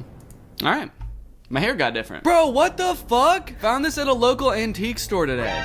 Dude, what the hell? There's no way this is a coincidence. This is so weird. Did you buy it? It was only 50 cents, of course. I would have paid whatever for it to come home with me, though. Don't get me wrong. Okay, wait. When was this? When did this person buy this at the antique store, and when did the other person find it on a trash can? Is this the same person? 15 days ago, and they found it at the antique store 15 days ago. I'm gonna say it's not the same sticker because that one looked way too dirty to have been there for less than a day. But that's insane. Wow, that's really antique. It's just like the one my great-great-great-grandfather used to have. Okay, dude, how many of these stickers are there? I didn't know that they were that old. Okay, there's a lot of me spanking me on the subreddit today. I didn't know that was such a monumental part of my brand. I guess I should do this more in videos? I don't know. My boy Danny made it. Okay, I'm in another video? Guava Juice, a guide to losing your entire audience by Sunny V2. Oh, I'm in a Sunny V2 video? Gotta say, not the biggest Sunny V2 fan. Yeah, Sunny V2 has said some very gross things about Mr. Beast's friend Chris. Yeah, I kind of agree with that. And by kind of, I mean I agree. Okay, so it's just a clip about how Guava Juice lost his entire audience, and looks like I am maybe to blame. I don't think that's really true. All right, let's see what's hot right now on the subreddit. What do we got going on right now? Okay, this motherfucker's still removing my facial features. Okay, that's Thank you for that. Oh no, this is the one thing besides is Greg the fastest growing army that you're not supposed to Google. Shit. I thought I could distract everybody with the whole Greg thing so people wouldn't even be focused on Googling this. Oh no, I like how it says that there's 200 million results, but it's not gonna show you them. It's just gonna tell you. Look, I could show you all the results, but I know what you wanna know, and he's not real, okay? You don't need to go to any websites. You don't need to take anyone's word for it besides me. He's not real. I'm liking Danny's new look. That's weird, dude. I actually wasn't sure if this was like me with like a filter on it at first. I'm still not sure, actually. Is this an edited picture of me? I don't like this, man. I don't like that at all. This scares me deeply. Yeah, me too. Added to the list of counterfeit Danny things going on today. I feel like I've taken a selfie from this exact, like exactly looking like this before, but the background wasn't like, I don't recognize this background at all. So that makes me think it's not. me. Whoever posted this picture, is this me? Can you please clear it up? Me watching Danny's new video as if I don't have / believe in psychic abilities. Okay, that's kind of, that's pretty surprising. But I guess that's a compliment that they still watched the entire video, even though I was pretty clear that I don't believe in them and that belief only was strengthened by the video. But hey, I'm glad you enjoyed it, glad you watched it. Ghostly Orchid. Post some videos that you doing some sick telekinesis in the subreddit. If you really are psychic, I would like to see it. Maybe you could change my mind. Post it in here. That's not an open invitation to everyone, by the way. That's only an invitation to this one person. I don't want to see everybody posting psychic shit in here. Just that one. All right, well, I would say that's enough for today. Thank you guys for watching. Thank you guys for joining. Thank you guys for posting in the subreddit. If you've got some funny, interesting, inspirational stuff, please put it in the subreddit. And I'll be back again with another video very soon. Bye. What's up, Greg? I hope you're having a great 2022. I know I am. Now that the new year's finally here, I know a lot of us have resolutions trying to stay healthy, both physically and mentally. A big one for me personally is I want to stop making fun of videos on the internet, just for my own mental health. I want to, you know, any sort of goofing around or being silly or making jokes online, I'm definitely gonna want to stop this year. So if you see me doing any of that, making fun of any sort of online content, please let me know. That would definitely ruin my year to break my resolution so early. So, you know, hold me accountable and do not let me do that. Okay, thank you. Anyway, today I'm gonna talk about this guy that eats balls. Fresh, raw testicle. That's right, baby. We're talking about the Liver King. If you don't know who the Liver King is, he's gained a lot of popularity in the past few months. He's got 1.4 million followers on TikTok, and he's come to prominence, I think, for the most part due to his unorthodox lifestyle. His eating habits, his workout routine, his disdain for technology, even though he is famous on a phone app. But basically, this guy just sort of like documents his life and what he eats and stuff as he tries to live as our ancestors did. That's his big thing. He's the CEO of the ancestral lifestyle. Meat. In case you're wondering what the ancestral lifestyle is, it's meat, okay? Our ancestors ate meat and balls. They ate testicles. Fresh, raw testicle. As you can see, he is absolutely jacked, shredded, ripped, chiseled, etc. And so a lot of people follow him for like health advice and workout tips and how to build muscle and stuff. And I thought it'd be great to watch this guy's videos since we're all trying to be healthy in the new year to get some health tips. So let's go ahead and watch what he eats on a Wednesday afternoon. Liver King here. It's Wednesday afternoon and we are breaking our 24-hour fast. This is how we break our fast on a Wednesday rest day after we did a successful simulated hunt. Did he just say that it's his rest day and that he just completed a successful simulated hunt? How is that a rest day? I guess I don't really know what a simulated hunt is, but he sounds out of breath at the start of the video like he literally just came from a simulated hunt. Liver King here. And it does not sound like, from how out of breath he is, that he has been having a relaxing rest day. Nothing more relaxing than just taking it easy every now and again, you know, with a good old rest day. Just kicking back, relaxing, and sprinting through the forest for 7 hours with a spear. Looking for a fake goose? I don't know what a simulated hunt is. He has kids. I wonder if he's like making his kids dress up in a deer costume and he's chasing them through the woods. We're gonna start with a protein shake, about 30 grams of protein. We got some full fat yogurt in here with some amazing concoction. Ask me about the recipe. Super vague. This is some amazing concoction. It's like he doesn't even know what it is. And this is some sort of amazing concoction. I don't know what it is. Just sort of appears at the foot of my bed every morning. It tastes disgusting, but it's the only thing keeping me alive. Ask me about the recipe. You're gonna absolutely love this. We got 10 ounces of bone-in, skin-on sardines. We have 3 ounces of fresh, raw testicle. Thank God the testicle is fresh and raw, you know? Otherwise, that would be gross. If it was cooked testicle, that would be insane, dude. People would think you were crazy for wanting to cook a testicle before you eat it. Are you nuts? Are you? Are you nuts or are these nuts? So yeah, this guy is like super popular on social media right now. He has like a huge following. People are like super into his diet and his lifestyle. And from the looks of his videos, he has like a huge ass house. So it kind of seems like he was rich before he started blowing up on TikTok. So I was kind of curious like how he amassed his fortune. So I've been doing a little research because I haven't seen anybody talking about it. Luckily, he has his real name in his TikTok. His name on TikTok is Brian Johnson, aka Liver King, which is kind of funny, like as if anybody would would know him as just Brian Johnson. Hey, do you follow Liver King on TikTok? His health advice is like really helpful. Liver King, let me think. Now, I don't know, man, you're gonna have to be more specific. There's like thousands of Liver Kings that I know of, so. You know of 1,000 different Liver Kings? Yeah, there's gotta be like at least I don't know, 1 million Liver Kings on TikTok, did you say? No, I'm just talking about this guy, the only guy on TikTok named Liver King. Brian Johnson, aka Liver King. Oh, Brian Johnson! Yeah, dude, of course. You should have told me the more unique name first. Brian Johnson. Anyway, I found out that our boy Brian has a LinkedIn, which I was a little bit taken aback to find, if I'm being honest. Like, this guy does not look like he should have a LinkedIn account. Like, just the thought of this guy, like, applying for a job seems like way too beta for this guy. Like, this guy just would, if he needed a job, he would just, like, walk in and start working somewhere. But anyway, he's got a LinkedIn, and it's all about how he owns a supplement company. He is one of the owners of Ancestral Supplements. I will preface this, I am not a health expert. I do not know how to be healthy outside of like eat vegetables. Okay, so take everything I say with a grain of salt, and maybe I'm a colossal dumbass. It's very possible. But like, weren't our ancestors like super unhealthy? Does the bubonic plague not ring a bell? The image I get of the past is just that like everyone was sick all the time. So naming it Ancestral Supplements is not super appealing to me personally. I mean, I guess I get what he's going for. It's like we want to go back to like before things were so heavily processed and stuff like that. That all makes sense. But when I think of our ancestors, I think like, take these supplements to be just like our ancestors. You'll be sick, you'll be dirty, and you'll die the second you're born, just like our ancestors. On their website, they have a bit of a story as to how he started the company. I'll read you a small passage and I think you'll get the gist. When my boys were tiny, around 2004-ish, they did not thrive. They were allergic to everything. Every doctor we took them to just gave us the same prescriptions for allergy medicines, Benadryl, and an EpiPen. All of those things do sound kind of useful to me, but I guess that's why I am not a liver prince. Also, they did not thrive is like the funniest way to say that like his kids had like serious health conditions. It almost makes it sound like it's their fault. They did not thrive. They were squandering their opportunity at life.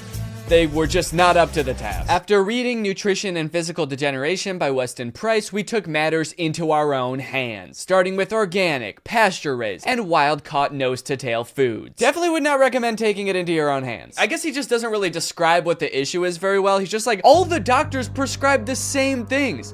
Allergy medicines for their allergies, Benadryl, EpiPen for their allergies. Why are they all prescribing the same thing? It's almost like there's a medical consensus of like the thing that helps with allergies. I'm not really sure what taking things into your own hands by starting with pasture-raised foods is supposed to do. He's like, Dad, I ate a nut, help. Not a testicle, an actual nut, and I'm choking on it. I need help. And Liver King's like, don't worry, son, I got you. What you need is some organic beef jerky. Here you go, buddy. Tell your old man thanks. Again, his kids might be perfectly healthy. I really don't know. If you're a doctor, please comment on this video. Actually, it seems like they're doing good now. They're in the top 95th percentile for academics. When they test their mile and physical fitness, they're in the 99th percentile. Okay, good for them. I guess, you know, have them run a mile, they'll go crazy. You know, hand him a nut, on the other hand, I don't know. My name is Brian Johnson, aka the Liver King. I am one of the owners of Ancestral Supplements. My wife, the biological dentist, is currently introduced. What is a biological dentist? Isn't that every dentist? She fixes teeth for like organisms, basically. She'll fix people's teeth, bugs' teeth, plants' teeth. The biological dentist. What could that mean? And my ex-wife, the cyborg dentist. Okay, my wife, the biological dentist, is currently introducing me to people as the Bear, even though I keep telling her that it's the Liver King. Holy shit, that's so funny. He already has a nickname. He made up a name for himself, the Liver King. And his wife is just like, no, you're the Bear. I'm gonna introduce it to everyone as the Bear. I already told my wife that it's the Liver King. That's like my whole brand. I go by the Liver King. She keeps introducing me to people as the Freak, the Monster, the Testicle Nibbler. All right, but I don't want you to get the wrong idea. He is really into his diet, and that's super important to him, but that's not the only part of living the ancestral lifestyle. This guy's big thing is living by these like 9 ancestral tenets that he follows, and a big part of that is how he sleeps. So this TikTok shows what kind of bed he sleeps on. Liver King here. This is how Liver King and Liver Queen sleep. You'll see that we have our little wool pads on top of these little wooden boxes that we made. It's just some plywood so that we can elevate the beds, especially in a high humidity environment so we don't get any mold underneath. And we have these thin wool pads that are just, I don't know, an inch or two. Just a little bit of stuff down here to give enough cushion. Why do I get the idea that, like, this wasn't his original plan? I feel like his original ancestral plan was just to sleep on the floor, and then he was like, God damn, this is uncomfortable. So he's like, well, maybe it would still be kind of considered ancestral living if I, like, built a little wooden thing. Because they probably had wood back then, so I'll just sleep on wood. So then he built this, like, wooden pallet thing, and he tried sleeping on that, and he was still like, this sucks. I can't do it. And so then he added this, like, thin wool pad. Before you know it, he's gonna have a bed. He's gonna be like, and then on top of the wool pad, I just put like a memory foam mattress. Just went to Mattress Firm, just like they used to do back in the ancestral days. And I put that right on top of the wool pad. And that's basically how the Liver Queen and I sleep. Liver Queen will never allow a cell phone in here. But if she catches Liver King listening to a book, we have this little Faraday bag, and that's where the phone goes. Even though the phone is always going to be in airplane mode, this is just an insurance policy. So that's another important thing to him and his wife. He talks about it a lot, is that they don't want any like radiation or EMFs is what they say in their house. Electromagnetic fields, any sort of radio signal. They want none of that in their house. So anytime there is like a phone in their house, it's got to be in one of these bags. You'll see that we also have Ethernet cables here. That's why phones or Wi-Fi is not allowed in the room. That's why that phone in your hand shouldn't be in here either, but this is for the greater good. Yeah, my wife doesn't even let me listen to a book in bed without putting my phone in a Ziploc bag made out of chainmail. But I'll make an exception just this once so that you guys can know how uncomfortable I am when I sleep and how my wife is afraid of phones. The people have to know, you know? They have to know that I need help. He is kind of throwing his wife under the bus in this scene, though. I'm starting to make me wonder if he likes any of this stuff, or it's like all his wife's idea. The walls are grounded, the floors are grounded, the ceiling is all grounded with grounding paint. And so this is really just a pristine sleep environment so that we can recover, rebuild, and restore to our optimal ability. Yeah, we've really shielded the environment. We've made it the most serene, relaxing place you could possibly toss and turn all night on a wooden plank. I'm kind of curious how far back of like ancestors he's talking about. Like when was the ideal period for human health, I'm wondering. Just a little bit of stuff down here to give enough cushion to kind of mimic what our early ancestors would have done with some local plants. He says that like the wool on his bed is just to mimic what our ancestors would have done with like plants. So he's saying like our ancestors far back enough that they like just slept on like on the ground with like some like pine needles or grass. You know, guys, our early ancestors, they were really healthy. They were covered in fur, they ate bananas, our early ancestors. That's how I'm trying to live. I'm gonna build a tree in my house. I'm gonna swim into a volcano in the ocean to live like our earliest ancestors. Kinda wanna just live like a single-celled organism, if that's cool. Oh shoot, this is a workout TikTok. This guy's about to go super barbarian mode. I've seen a lot of people say this guy's on steroids. I don't know if that's true. I don't know how possible it is to get a physique like this purely naturally. But what I do know is that regardless, Liver King puts in work to get the muscle he has. Let's take a look at one of his workouts.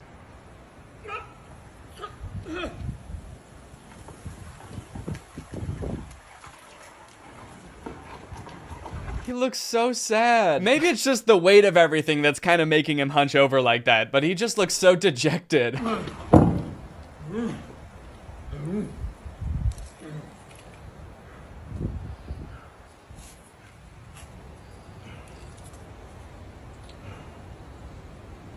Is this part of the workout? He just breaks down crying. All right, guys, now I'm on the ground. And I'm still working out. I'm gonna do 10 sets of weeping. Why am I doing this? Oh! I just want to eat one candy. I just want one candy, please.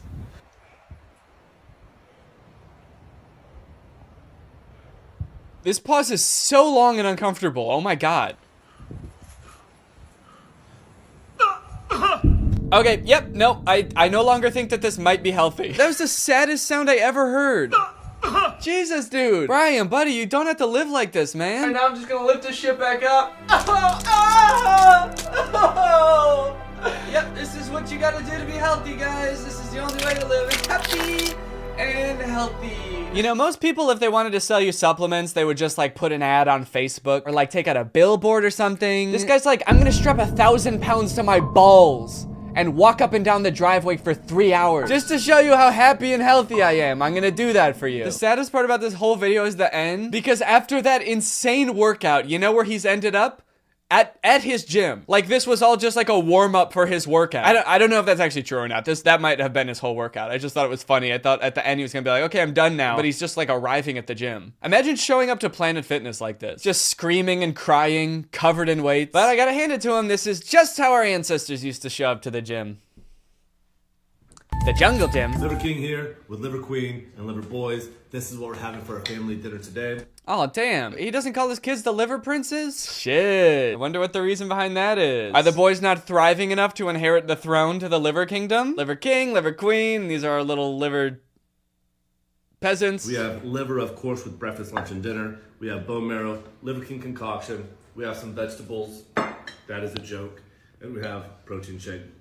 Wait. What Liver King family have for dinner today. Oh, damn. Okay. It started to pan over to one of the boys, and the first plate you see is an empty plate. I was like, holy shit, is he not letting his kids eat? My boys, of course, are eating nothing tonight. They are not fit to eat like a king, so they will be simulating a failed hunt. So the main course here is just as a pound of raw beef. That makes me want to throw up. This morning, I was putting in the work, and I met another primal who was also putting in the work. And in honor of you, Mike, from Canada, for honoring the struggle of our early ancestors, and by helping to spread this message, this is for you. This set.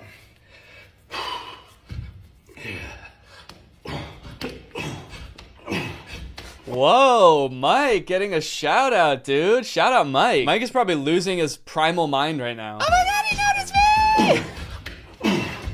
me! I will say he does appear to be getting a little bit too into this set dedicated to Mike. He's like humping the ground. I don't think I've ever seen anyone do push-ups like that. That's wild. He goes from doing push-ups to doing that like grind on me Vine trend that shirtless boys used to do. This is for you, Mike.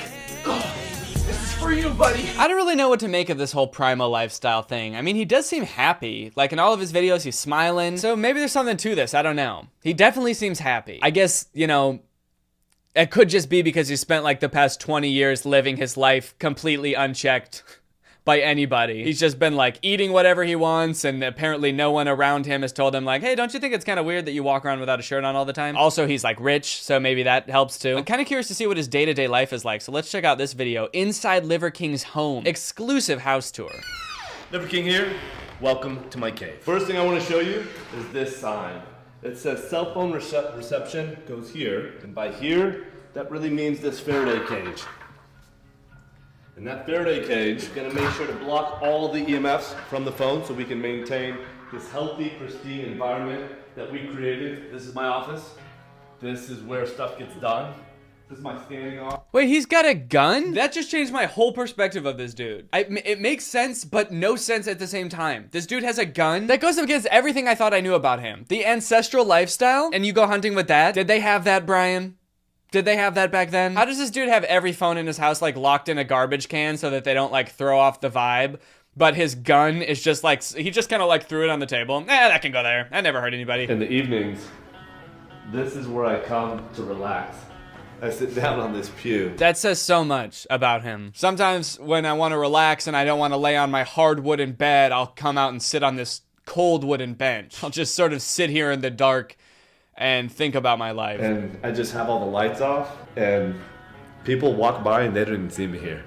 Yeah. What? That's not a good sign, dude. I think they see you. I think they're avoiding you. Yeah, I'm kind of invisible here for some reason. It's kind of weird. People just walk by me and they sort of like, it almost looks like they're avoiding eye contact with me. Their pace really picks up too when they get around this part in the hallway. Okay, we're standing on our outside patio. We have our cold plunge. I hope that you can take a look at the cold plunge because there's pine needles in here. There are leaves in here. There's stuff in here that you'd probably say you should probably clean your cold plunge. But this is all earth.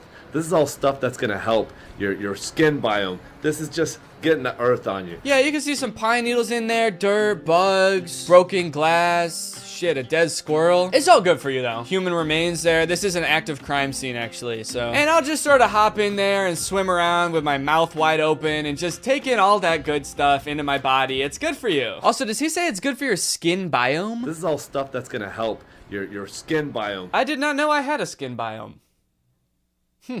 That's interesting. Does that mean there's things living on my skin? And this, of course, is good for all of the ants and spiders and small little maggots that live on my skin.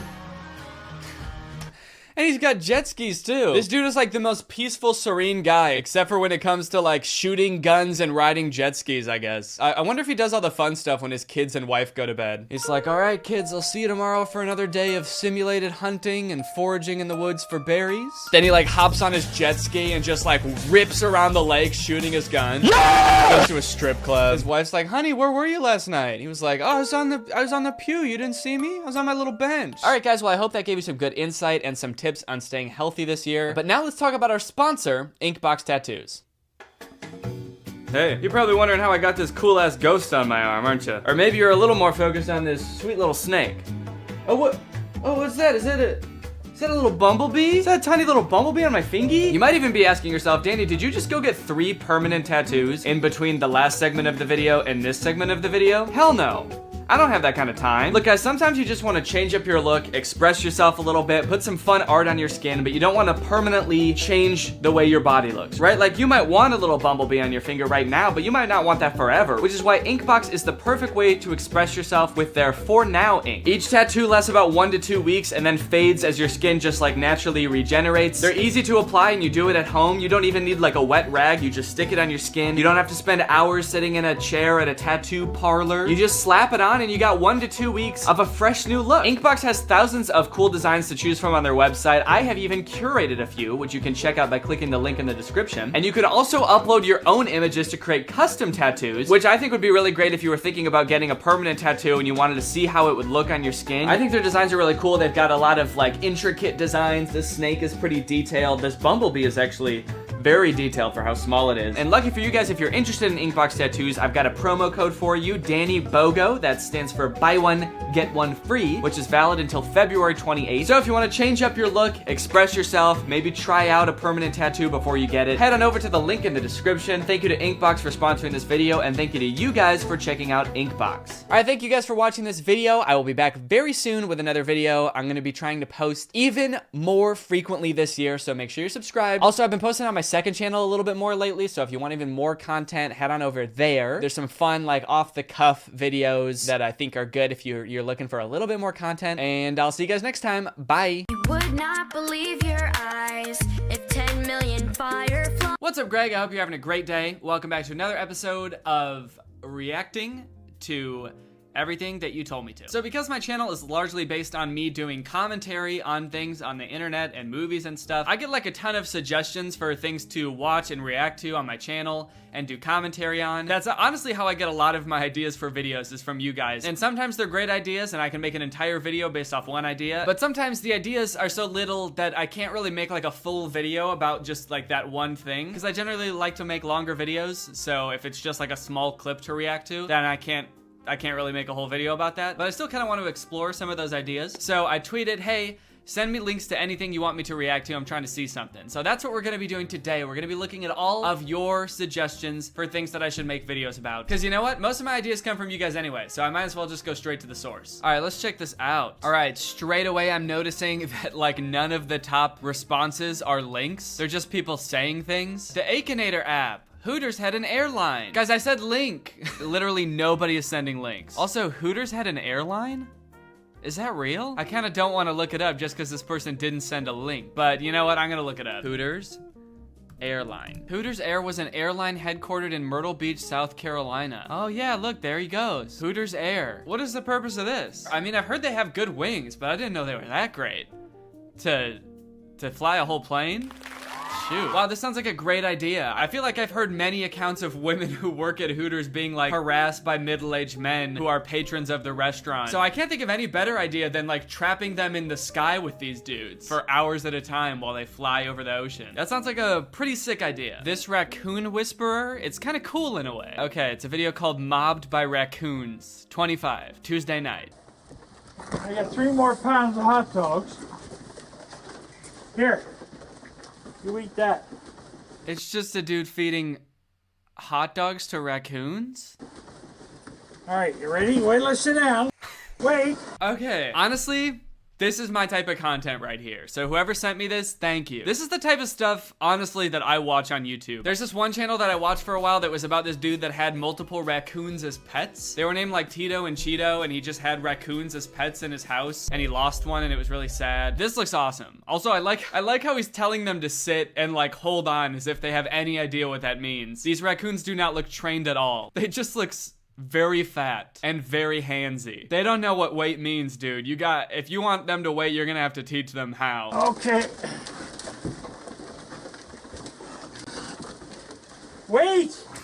Oh my god, here. Homie, they don't know what that means, man. Raccoons have no concept of weight. The only weight these raccoons have is the weight they're putting on from these friggin' sausages. God, here. Take them. You like my new hat? Are they oinking? This is so weird. This is like a fever dream. Whoa! This video was posted like 3 weeks ago and it's got 12 million views. Holy cow. Oh my god. How popular is this dude? He's got 300,000 subscribers, 12 million views, 12 million raccoons around him. I like that one is just kind of on his shoulder like this, kind of just tapping him on the shoulder. Hey buddy, my turn. My turn. Give me. Here! Oh my god, they're ripping my coat and everything. Here. Talk about overwhelmed with raccoons. This video is a weird combination of him totally bringing this upon himself and then also acting so shocked that the raccoons are being so unruly. It seems pretty clear that he feeds these raccoons often, so they expect him to feed them. But at the same time, he's like, whoa, okay, here's the hot dogs, raccoons. Take it easy, guys. This is so sweet. Every raccoon gets its own little hot dog and they go off to eat it. Like they go off and turn away from the other raccoons to eat their hot dog by themselves. That's so sweet. Look at this one in the corner. That's such a silly thing that animals do. Peanut does that too. My dog, if I give her like a really good treat that she has to chew on for a while, she'll take it in her mouth and then just like sprint in the other direction because she's worried someone's gonna like take it away from her or something, or she has to eat in private. I'm just imagining like people doing that. You go to a restaurant and the waiter brings you your food and you're like, oh fuck, I gotta get out of here, dude, before someone takes my food. And they're getting whole hot dogs. There's no half. There's no halves. Now he's flexing on us a little bit? Okay, dude. That 12 million views money. We're buying whole hot dogs for these raccoons, baby. No half hot dogs over here, fam. We're not skimping for these little trash pandas. No hot dogs. I gotta put the dry food up now. What are you doing up here? Here you go. Here you go. There you go. Look at that. Get your bob. Get your bob. Oh, you know what? I love this little close-up right here. This raccoon right at the front of the frame eating. Oh, that's so cute. With its little hands. Right, that's gotta be one of the goofiest things in the world, that raccoons just have hands. What other animal has hands? I guess a lot do. I guess like monkeys. But they look like little rodents, but they've got just like human hands. They can grab things like people do. There's so much more that they can do with real hands. They could flip you off. Imagine getting flipped off by a raccoon. What would warrant that? When you give a raccoon half a hot dog?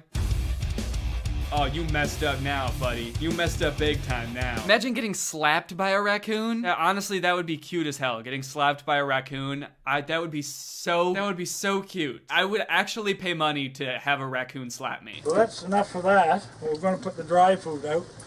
Maybe I'll put some cookies out. Oh, so he's not just feeding them hot dogs. He just said he's gonna go get dry food and cookies for these raccoons. Okay, so that probably explains why all of them are so fat. I think this is one of the best things I've ever seen, if I'm being honest. Wow, he does this so often. Oh my god. 22 hours ago, 22 hours ago, a day ago, 2 days ago, 3 days, 4 days, 5. He uploads like 2 feeding videos a day. He's got these raccoons on a schedule, dude. He's running this thing like clockwork. I really want to know more. Wait, also his like channel trailer on his channel is a video called Raccoons and Peanut Butter Sandwiches, where first off, this raccoon is just adorably peering through the window here. But this video is from 6 years ago. This dude's been doing this for 6 years? Oh my god.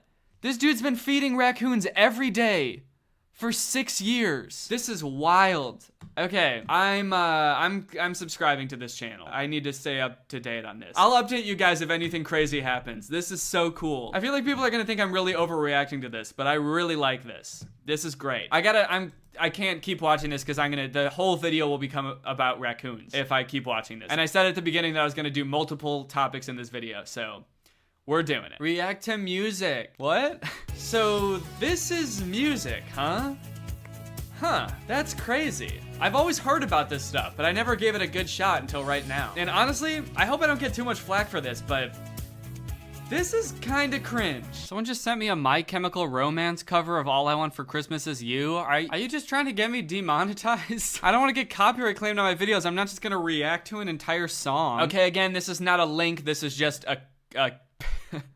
a picture of a movie poster, but I am intrigued. It's called Legend of Kung Fu Rabbit, From Zero to Hero. Very clearly a ripoff of Kung Fu Panda. In fact, there is a panda on the cover of the movie. I feel like they're really hoping that you'll mistake this for Kung Fu Panda and you'll buy this on accident for your kid. It's also got this dove icon that I feel like I've seen everywhere. This was in the trailer for Gooby as well. All right, I'm not gonna watch all of Kung Fu Rabbit right now. I'm not gonna watch an entire movie while I'm filming this video, but I will. I'll see if I can find the trailer. Wait, what? This movie has Jon Heder and Rebecca Black in it. Jon Heder, who is Napoleon Dynamite, and also Rebecca Black are in this like fake Kung Fu Panda ripoff. Okay, consider me intrigued.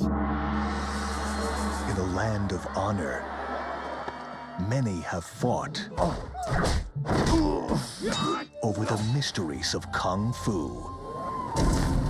But only one. I'm actually surprised that this movie looks actually kind of well animated. Like I guess it came out in 2013. It looks a little bit older than that. I mean, compared to like Ratatouille, this movie is like a top tier, high budget blockbuster film. This actually looks not horrible. To unleash it. Boom, boom, boom, boom! Sweet cakes, straight from the oven. Yummy, delicious. Oh my god. Oh no. What? Sweet cakes right out of the oven. Yummylicious. Is that the main character? Is that the Kung Fu Rabbit? Please tell me this dude is not the main character. Boom, boom, boom, boom! Boom, boom, boom. Sweet cakes, straight from the oven. Yummy, delicious. Oh my god. Oh my god, dude. Oh my god is right, little bunny. This dude is just wrong in every way. First off, look at how when he's talking, his lip moves. Like the middle of it somehow moves up so you can see the top of his gums. That's like really gross for some reason. To see cake. Ugh. I am the new order. Anyone with doubts can challenge me. Is someone gonna do something? Huh? Me? Duh. Kung Fu. I'm going to be a sweet cake making Kung Fu superstar. I hate this guy. This main character. He seems like the least likable main character ever in the whole world. In the whole history of cinema. I think I might hate this dude the most. He just sounds so dumb. He's got that kind of Gooby vibe to him where I feel like they tried to make him this like lovable oaf, but he's just an oaf. He's just kind of dumb. Also, there's something up with his face. They messed up. Look at his tiny beady little eyes. Also, for some reason, they're not even looking the same direction in this shot. He's got one eye looking right into the camera and one eye looking to the left side of the screen. You always gotta be looking around, man. You never know when somebody's gonna try to ambush you. You gotta keep an eye out. Always be looking around. Usually in animated movies, they give characters like big, cute eyes, because that's like a cute thing to give characters big eyes. But his eyes are so small, and so is his nose and his mouth.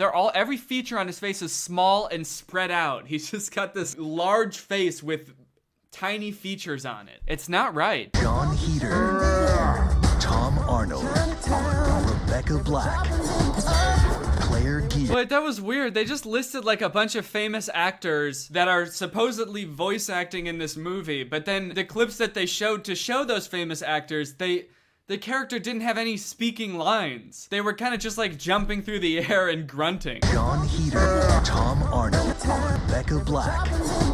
Whoa, they got Rebecca Black's breath in this movie? And Jon Heder, dude, that sounded just like Napoleon Dynamite's grunt. That's crazy that they were able to get one little out of him. That little really got me jazzed up to see this movie. It's like, are these people really in this movie? Also, I just paused in the background and like all of the characters in the background are just the same character. These little white fox things, I don't even know what they are, like wolves. They just copied and pasted them 3 times. Bon appetit, world. Legend of Kung Fu Rabbit. And this next. All right, yeah, well, that movie looks awful. I don't know how, you know what? Another weird thing is at the beginning it said that this is a a Lionsgate film? That's like a really big movie studio. They produce a lot of popular movies, like big budget movies. I'm very curious as to how Lionsgate produced this. Okay, this person just says, I've been waiting for this one, and then sent me this link, so let's see what it is. Objects that I've shoved up my ass. Yeah, I'm good. Nah, Nah, thanks, man. I'm good. All right, guys. Well, that's all of the links to Twitter will load right now, so I think that is a good time to end the video. But not before we talk about today's sponsor, ExpressVPN. Guys, you already know what it is. This video is sponsored by ExpressVPN, the best VPN out there for all of your internet security needs. Guys, when I'm doing my thing, I'm working, whether it be at home or on a public Wi-Fi, there's nothing more important to me than internet security. I don't want anybody looking at my data, snooping on it. You know how top secret my data is? I could have important things in there, like my bank account information or my next disguise.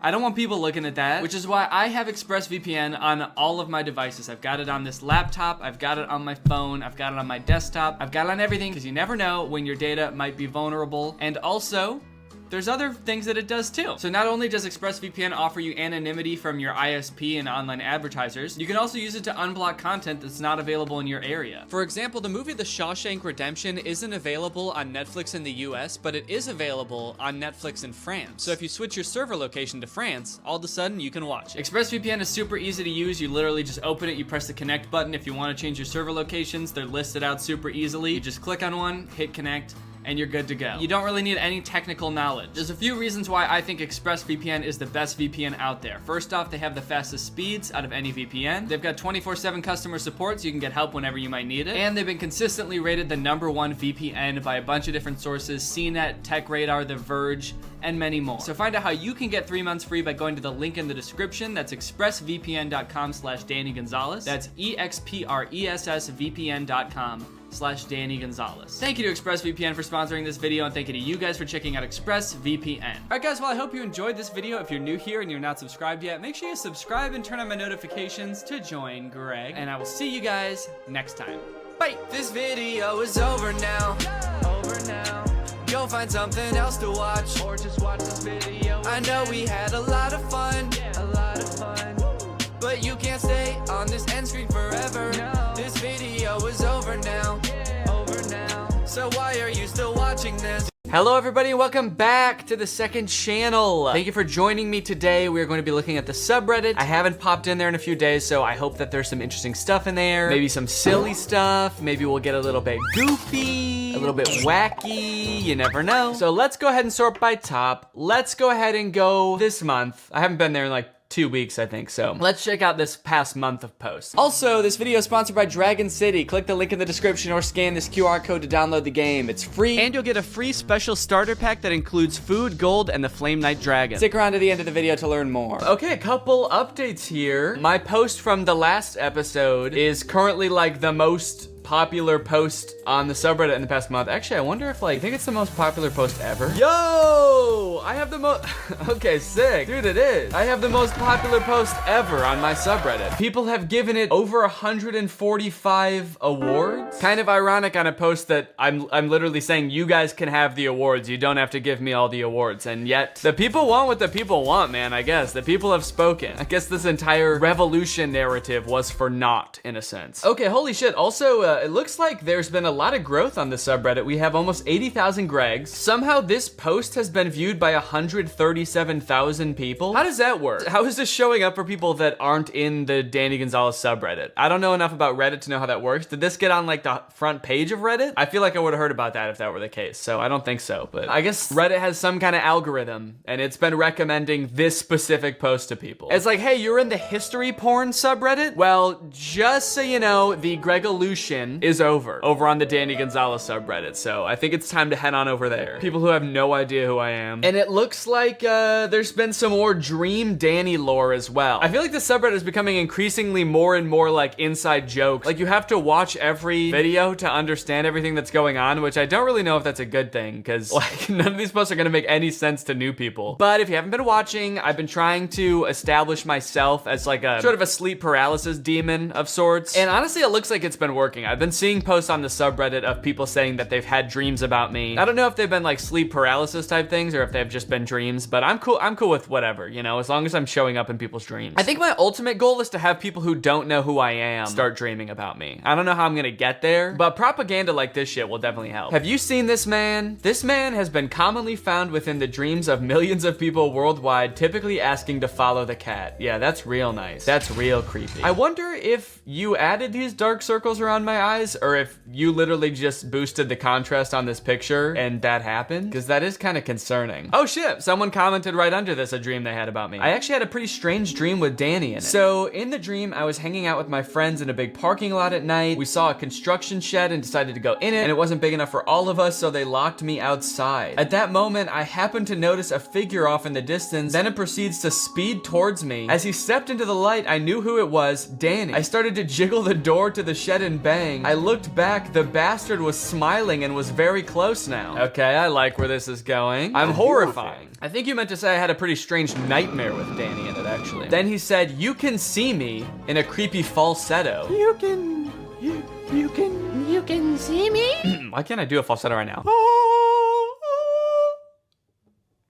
You can see me? Then I woke up, and for the past 3 months, I still ain't been sleeping right. Oh shit. Wait. So this is before I asked to be a sleep demon. This person had this dream 3 months ago? Okay, I guess I just sort of naturally frightened this guy in his sleep. This guy is just straight up subconsciously afraid of me. Oh yeah, Andy Negative responded to my TikTok, so if you guys haven't seen that, here that is. I thought I was done filming, and then I checked my notifications, and Danny, there's just so much outpouring of kindness from your audience. There's been so much brutal hatred for me over the past 2 months. I was definitely poking the bear a lot. Like, I knew what I was doing, of course, but it just kind of got used to it and assumed that that was just the way it was going to be. And I see that it is not at all that way. And your audience has just come over here and just immediately shown me so much kindness and support and positivity. You can't even know like what an effect that just had on me. That was really sweet. I'm glad that he enjoyed the video and that people were nice to him. Actually, shout out to you guys for like being super sweet and nice. This is like the one time I'll be like, you know what? It was good of you guys to go over there and comment on his videos because you guys were all actually really nice to him. So I appreciate that. Andy, if you're watching this, you know, DM me. I don't know if you have Twitter or something, but DM me if you want to do a song. Andy, you and me, we can invent a new genre. Yeah, let's see. Your last song people said was like Disney emo punk or something. Let's go a tad bit more millennial. Let's go Harry Potter LMFAO punk. That'd be pretty tight. Let's make a song. Hit me up. Well, Danny, you've been wanting more dads in the sub and I just became one, so can I count? Oh shit. Yo, this dude had a baby. Congrats. You know what? I think you do count. Technically, you are a dad. I don't know why I said technically. In every way, you are a dad. This isn't just some sort of technicality. He gets off on a slight technicality. The technicality being that he conceived a child. Is your baby like really shiny? You got a glossy baby, dude. Congrats. He actually does look just like you, so congrats. Since you are a new dad, I don't really know if I can go up to 10 out of 10. I gotta go low. I gotta give you like a 4 out of 10 because you're there for the baby. You were there for its birth. That's saying something. That's saying a lot, but you've got a lot to learn, okay? I don't know how good you are at cable management. No, that feels really mean. I can't give him a 4 out of 10. You get a 10 out of 10, all right? We'll focus on what you have to learn later. Enjoy your new baby. You're a 10 out of 10 dad. Let's see the comments. Yo, he's still shiny. Yeah, this picture was around 45 minutes after he popped out. Do babies come out shiny? I guess they're like wet, but this is like, I mean, they must have cleaned him off, right? It's been 45 minutes. I assume they're not just letting him like sit around in the juices he popped out in, right? Dude, your wife just gave birth and one of the first things you do is go on Reddit and tell some YouTuber you just became a dad. As it should be. You know, with all of these videos, with me trying to become like a sleep paralysis demon, I'm really just trying to like make sure that no matter what you do, you're thinking about me. If you're dreaming, if you're, you know, even considering the concept of a dad, you're thinking about me. So I'm glad to see it's working. Also, he did clarify and say that the baby was actually born on March 30th. He took the pictures when he was born and then he posted it later. So it's not like he was like literally like vlogging the baby coming out. Danny's gonna love this shit, dude. Look at this shiny baby boy. I wonder if he's gonna keep that gloss or if he'll grow out of it. But other than that, pretty cool. Danny wanted a new profile picture, so I made him this as a treat. A more modernized look of Danny Danny thought the beard was a cool look. What exactly is modern about this? So I'm wearing a tux, and it looks like you gave me forehead wrinkles and bloodshot eyes. I think that's the only difference I can discern. And then there's another picture where I have a beard. Is this what I look like now? This is the only difference? Do I have forehead wrinkles? If I go like this? Guess I'm not really sure what you're trying to say. Okay, you did put gray in my hair, so that makes sense. He got pink eye. Okay, so that's why my eyes are red. The forehead wrinkles are so uncalled for. It's the stress from all the critical thinking. Oh, okay, that's pretty tight. You should have made my brain like gigantic from all the critical thinking I do. Yeah, I'm not really following like the logic in a lot of it. I guess it's just like because I'm older. Do old people have bloodshot eyes? I should have wrinkles around my eyes, but I don't know why my eyes would be bloodshot. Well, keep up the good work with the memes. There's definitely room to improve. This was a little confusing to me. Danny should buy pillows that spell Greg for his couch. That's actually a sick idea. I really like that idea. I do want to get throw pillows for the couch. I just haven't gotten around to it yet, but that is actually kind of a cool idea. I haven't figured out, like, I want to have Greg in the background somewhere, but the letters, they don't really go anywhere now. There's nowhere to put them. So maybe some Greg throw pillows, dude. That would be kind of cool and cute and wacky. He should put the Greg shelf on top of the couch so the shelf can be comfy. Nah, I don't think so, man. Bye. He should follow a crappy Troom Troom DIY video and show us how he made the Greg pillows. That's not a bad idea. Does Troom Troom have DIY throw pillows? This is not gonna look like a Greg, so I'm not gonna follow that one. Let's look at this one.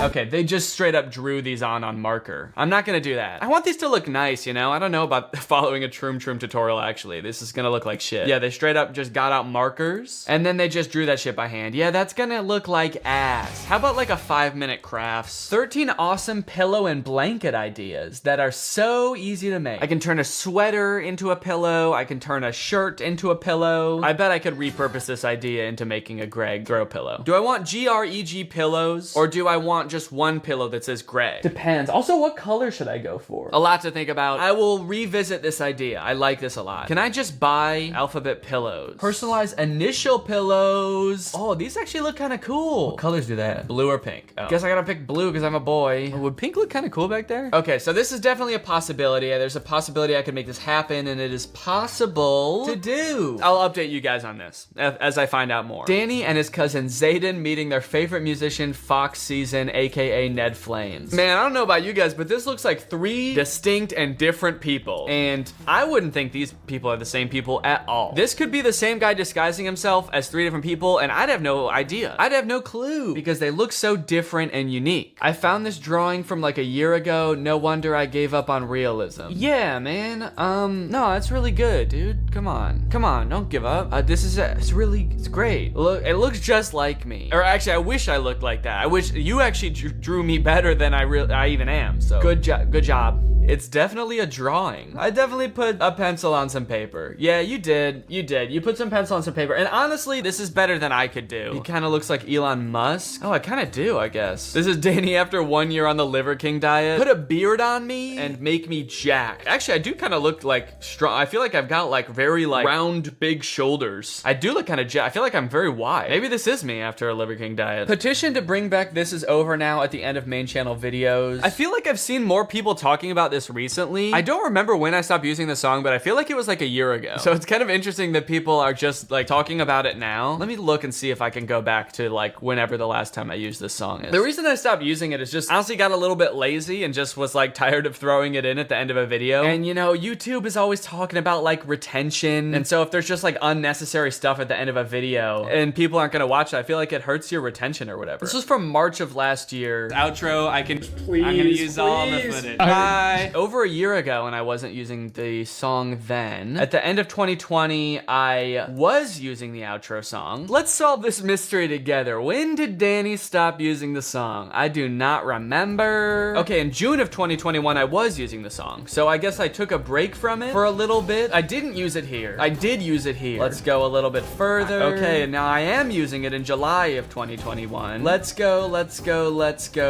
to October 2021. I'm now not using it. Okay, October I stopped. So that was this video. We're gonna find the exact moment that I said, you know what, fuck the end screen song. I'm not using it in the alpha male video. Thank you to ExpressVPN for sponsoring this video, and thank you to you guys. Okay, Twin Talk, I didn't use it. So the last video I used it on was trying Troom Troom's awful kidnapping hack 6 months ago. So I guess it wasn't a year ago, it was 6 months ago. I don't know if I really wanna use it anymore. It's just like extra stuff at the end of the video. It kind of just feels like putting like a really long thing at the end of a video that nobody watches. So I don't know, maybe I can still play it during like the outro, like me talking at the end of a video. We'll see. Justice for Toastlerper 3000, posted by Toastlerper 3000. Oh my god, I can't believe I watched the new Danny video, excited for some new content, only for him to disparage my creative and unique username. I will be in contact with my legal team and negotiate a defamation charge.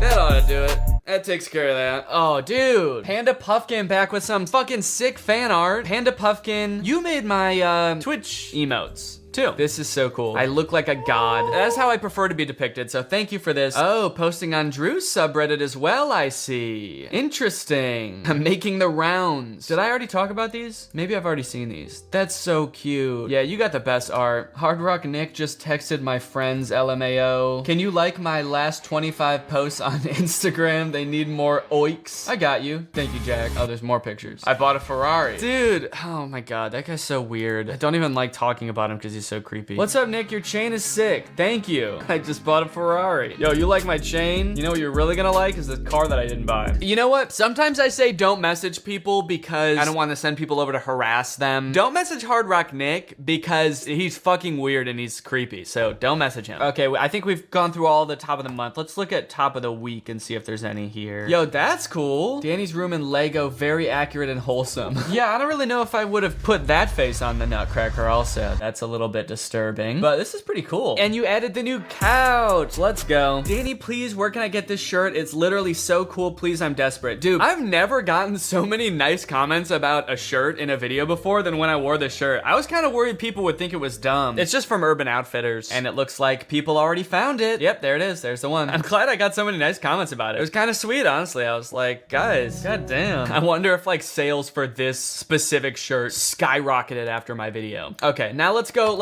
hot right now. See if there's anything else good. What is the male equivalent of Karen? Is it Greg? I feel like it's Greg. Dude. No, it's not Greg. Karen is like a common middle-aged woman name. It's not, no, it's not Greg. Gregs are nice people, okay? Gregs are nice guys. You want to know the name of a guy that sucks? Try, I don't know, Charles? Most popular baby names in 1950. This will get us to around the age a man Karen would be. Yeah, Charles. Look, Charles is there. All right, I'm gonna go with Charles. Sorry, if there's any Charles watching this or Charlies, you are the male Karen. All right, seems like that's the cream of the crop on the subreddit for this week, so thank you guys for tuning in. I'm excited to see what you post next time, and now it's time to talk about our sponsor. Dragon City is a free-to-play mobile game that is available on all devices. I know how much you guys are into collecting dragons. Well, don't worry, because this game has you covered, dude. You can collect thousands of dragons with different elements and build your own dragon empire. Along the way, you'll have to collect food, gold, and gems so you can grow your city and reach new levels just like real life. Growing your flying empire actually involves breeding 2 dragons together to get new dragon eggs. You hatch them, you feed them, you evolve them. Give them a good life, you know? These dragons need you.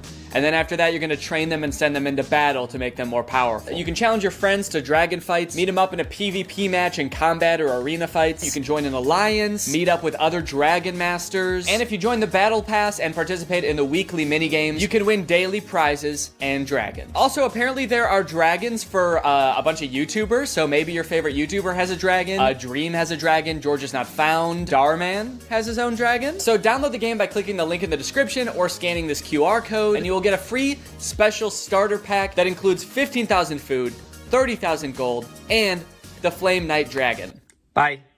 After MGK released his song Emo Girl and then followed it up by appearing in a bunch of insane interviews with Megan Fox talking about their love life, I think we're pretty good on MGK for a while. We don't need any more music. We don't need any more public appearances. We're good. We don't need to know any more about MGK's personal life. And folks, I think MGK finally took notice and he listened. He said, all right, look guys, I get it. No more music, no more interviews. I'm gonna take some time and I'm going to release a stoner comedy movie instead. So he hunkered down and he wrote and directed this movie Good Morning, which currently has a 0% on Rotten Tomatoes. We got a good thing going here. 2 movies in a row with 0% on Rotten Tomatoes. What's the opposite of a Renaissance man? You know how people, when people can like act and sing and direct, like Donald Glover, people call him a Renaissance man. MGK is like a Dark Ages man. MGK is a medieval man. Also, sorry if I sound sick.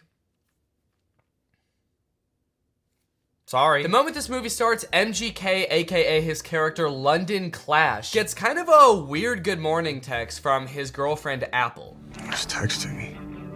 Oh, it's Apple. The text say, I wish I didn't have to do this through text, and then good morning, but she spells morning with a U. Now you might think that this would make London a little bit confused, but then realize, oh, it's just a typo. And you'd be right. He does have both of those thoughts. The problem with this movie is that the entire movie takes place between those two things happening. This entire movie is about MGK being confused about what those texts meant. Before he gets too concerned, he has to Google what morning with a U means. He's like, my fans are probably young enough that both of their grandparents are still alive. I should probably explain what morning is. Well, today should be interesting. Yeah, they let you know right away that this movie was written by a millennial. Well, today's gonna be kind of weird. MGK wrote the entire movie like this. So this just happened. Yeah, so the conflict at the beginning of this movie is that London thinks that Apple is breaking up with him. That text was a breakup text. Sorry to have to do this through text. Good morning, as in like happy morning our relationship. What kind of person is Apple that he assumes the text good morning means have a good time with your depression now? Look, this relationship isn't working. We're just growing apart. I just feel like you need to have a happy morning now. A happy grieving to you, good sir. When they introduce this character, she better be like wearing a top hat and carrying around a cane. It's gonna make a lot more sense when that happens. Good morning, good morning.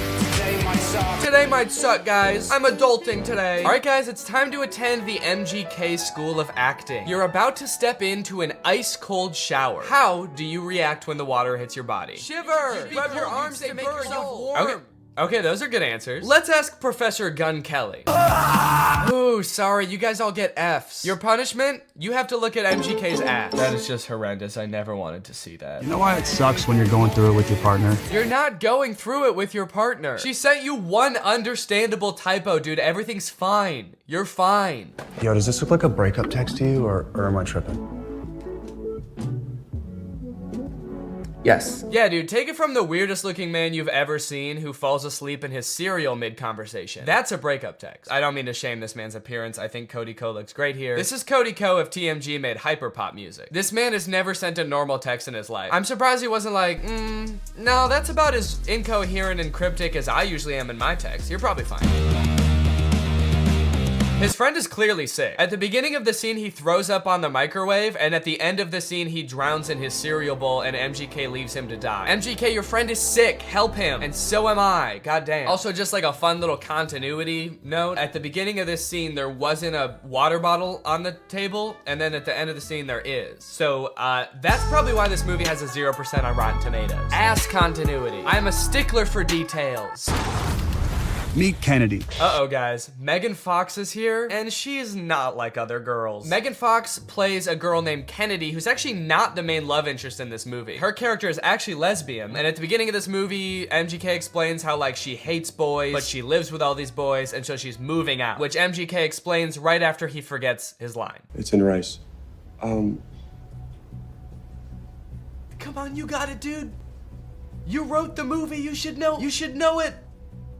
Please don't move out. Yes! See, did it! He remembered. It's a pretty long line. I'll cut him some slack. Throughout the beginning of the movie, they're constantly introducing new characters, and every character in this movie has some kind of weird quirk. This friend like did too many drugs at a music festival and now he's kind of loopy. This guy is always throwing water balloons at people. This guy like smokes a lot of weed. It seems like MGK wrote this movie with just a bunch of crazy weird characters because the only like joke that he can think of to put in this movie is another character saying something weird or dumb and him just kind of looking at them being like, that was kind of weird or dumb. Mercury is in Everglades.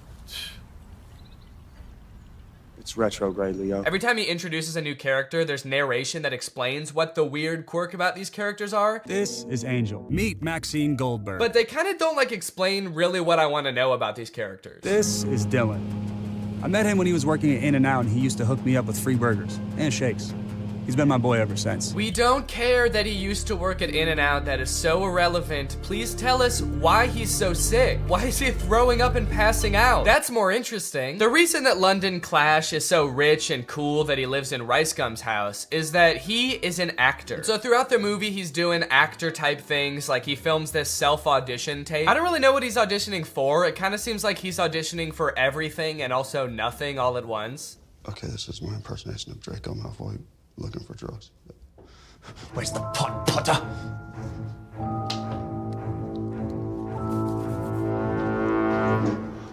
I don't like Draco very much. Honestly, this scene is pretty sad. I felt bad watching it. They don't explain what he's supposed to be auditioning for in this self-tape, but whatever it is, Jake Novak has a better chance of getting the role. I want to be the next SNL cast member. Now here's where the movie prevents the second conflict. That's right, this movie has two conflicts. The first is he gets that text with the typo, but the second is that today he has the biggest audition of his career. And no, it wasn't that self-tape audition. I guess they just kind of threw that in for goofs. He's auditioning to be the next Batman. I'm still waiting to hear from my agent about this Batman role. So, throughout the movie, London is faced with two equally important problems. The first, he has to prepare for the most life-changing, career-making audition of his life. And the second is that he's having a little bit of trouble getting a hold of his girlfriend. The stakes can't get much higher than this, folks. But Danny, can't he just prepare for the audition and then try to get a hold of his girlfriend later that day or tomorrow at the latest? No! They could be dead tomorrow, especially that one guy. He could die any second. They have to do both of them today. This movie kind of feels like a Lele Pons YouTube skit from like 2017, but instead of like 10 minutes long, it's an hour and a half long. From the sound effects to the uncomfortable silence between every spoken line in this movie. Why would you give me goat milk? I watched an interview. You said you like goat milk. I can't tell if they're using the awkward silence for like comedic effect to like really hammer home that like, these guys are kind of weird. Or if the silence is more just because nobody knows their lines very well. There's another option that they added in all these pauses in the movie because we're supposed to be laughing at the things that they're saying in the movie. So they added in nice little pauses for us to laugh. She left with the dude? A buff dude. And they had bags. And yes, they left together. In fact, it kind of feels like, have you ever seen people who have edited The Big Bang Theory so that it doesn't have the laugh track to show how like bad all of the jokes are? Who are you? Oh, I'm Denise, the new assistant manager. That's kind of what this movie feels like. Are your eyes all watery? Because I'm high. That's way better. Bazunga. It's so fitting that this movie feels like a bad YouTube video from 5 years ago because I'm pretty sure they filmed this at Rice Gum's old house. Did something happen in that house? Is there like a curse? 100 years ago, one of Hollywood's earliest YouTubers died in that house and now all the content that's created there is cursed to be mad disappointing. Okay, so now they got to investigate what's happened to Apple. London's phone is broken, so he can't contact her, so the only thing he can do is go looking for her. So he goes to the last place she was seen and talks to Pete Davidson. Did you see Apple? Yeah, she was just here like 2 minutes ago. Did she say where she was going? You know what? She did. She actually... No, are you fucking crazy? You guys never talk to me. I mean, the only reason you know my name is because it's on my name tag. Right there. B-E-R-R-Y. Barry. Pete Davidson feels like he's not really invested in this movie at all. He breaks the fourth wall a little bit too much in this movie. He reads his name tag like he's making fun of the fact that it doesn't say Pete Davidson. He's like, Barry. That's not my real name. My real name's Pete. It's funny because I'm very clearly Pete Davidson and not some guy named Barry who works at a valet stand. There's also a scene later on in the movie where he looks directly into the lens of the camera. I think they could have cut that out. Well, talking to Pete Davidson, sorry, Barry. It's just so funny that he's pretending to be Barry. Talking to Barry didn't get him any leads, so I guess that means now it's time to go to his audition. No, sorry. Sorry, he breaks into Apple's house to find clues? Find clues, please. Find clues of what? What might she have left lying around that would indicate whether she made a typo this morning or not? They find a bag of her fingers? She was missing her fingers this morning. That's why she fucked up the tags. Oh. We should probably call the police, right? I'm not breaking into my girlfriend's house.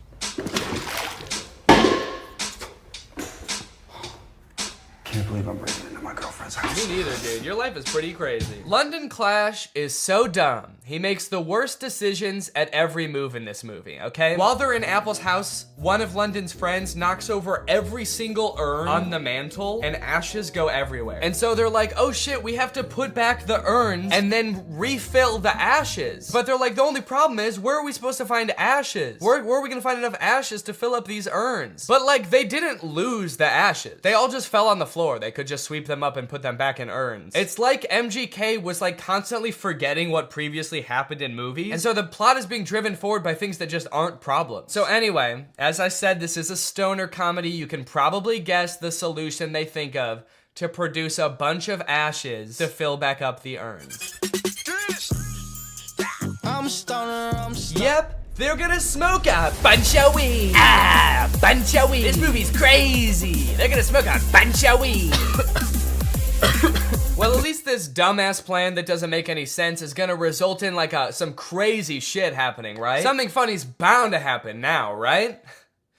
Wrong. They just spend like 10 minutes having a boring ass smoke session on the couch. And then one of them tries to talk to a lobster. They really sat around writing this movie and were like, what's the craziest thing that could happen while we're high? And then settled on talking to a lobster. You know, since weed is legalized in a lot of places like California, where they filmed this, I feel like stoner comedies aren't nearly as like interesting or edgy as they used to be. You know, smoking used to be kind of like a fringe culture. It doesn't really feel like this is like, it's like that crazy or funny anymore. This is a scene of 4 adults sitting around a living room and obeying the law. Why did you spell it like that?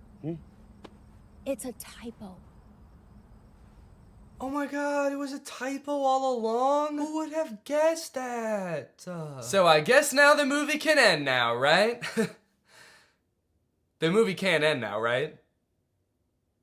The movie can end now, right? There's 30 minutes left in this movie? What the fuck is gonna happen? What are they gonna do for 30 more minutes? Sit at a diner, apparently. So you're probably wondering how they wrap this whole thing up, huh? MGK missed his audition, he's not getting the role. His girlfriend is pissed off at him. How are they gonna wrap this movie up? Some sort of grand gesture that wins over both the director and the girlfriend? No, obviously not. That would make too much sense. London Clash gets the role because the director happened to see an Instagram live stream where London Clash gets punched in the face by Dennis Rodman, and the director just assumes that London Clash did that because he wanted to like impress him or something. It's a whole other plot line that I didn't really go into in this video, but it doesn't make any sense in the movie either. So he's got the role, now the only thing left is to get the girl, which he does by sending her a text at the diner being like, can we talk? And she's like, sure. And so they're driving to meet each other. He's texting her the whole way. He's texting and driving, and they get into a car crash, and then they are both paralyzed.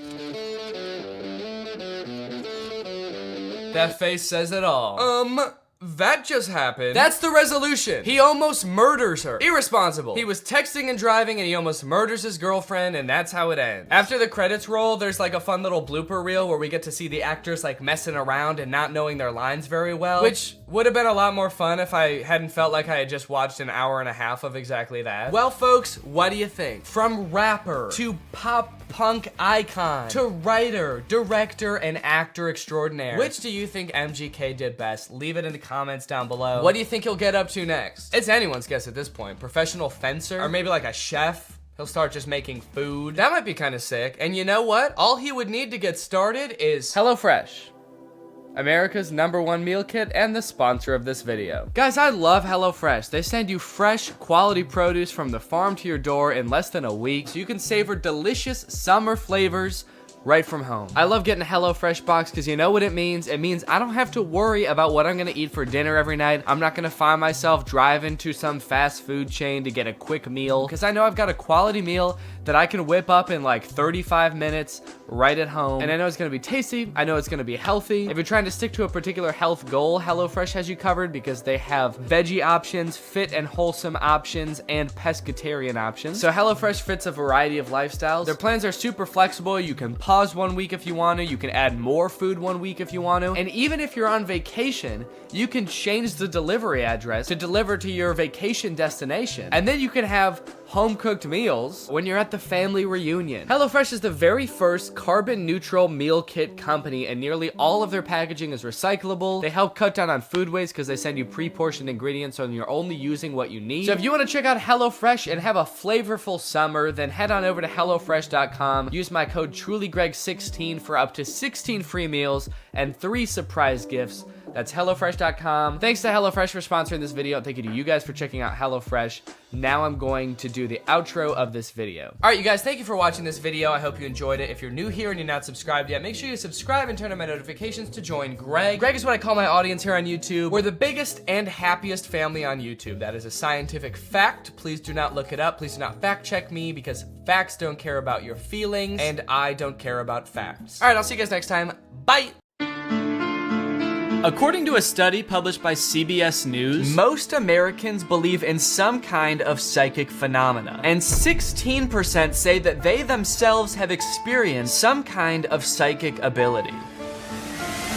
Why? I've never believed in telekinesis or any kind of psychic ability really, but lately I've been getting so many TikToks on my For You page about how it's actually really easy to just start moving objects with your mind. Like this one, how to do telekinesis. Just start out by rubbing your hands together. This helps you to feel the energy. It also helps you to create an evil little scheme. Then start practicing on some socks, move on to some heavier objects, and as long as you keep your hands looking like all of your fingers are broken, you'll be slamming doors in no time. There's also this one where apparently all you have to do is imagine your hands are magnets and you can rotate a piece of paper on a pin. And sure, these TikToks are pretty easy to fake, or maybe there's some other kind of scientific explanation for what's going on. But here's where I'm confused. Here's the rub, so to speak. The no-handed psychic rub. Some people are commenting on these TikToks that they have found these tutorials genuinely useful. It moved, and I got really scared. Same. Bro, it works. Help. And it is kind of hilarious that it seems to be working, but also has the unintended side effect of making you terrified about it. That's something a lot of people don't think about, is that if you found out you had like superpowers, it would genuinely freak you out. I'm imagining one of these people who commented this going on to become like an insanely powerful wizard, but the whole time they're like, oh, what is going on? Oh, this is so scary. I wish I would stop doing this shit. Anyway, I got so weirded out by this that I started looking on YouTube for longer, more in-depth tutorials on how to do telekinesis. Like this one called Real Telekinesis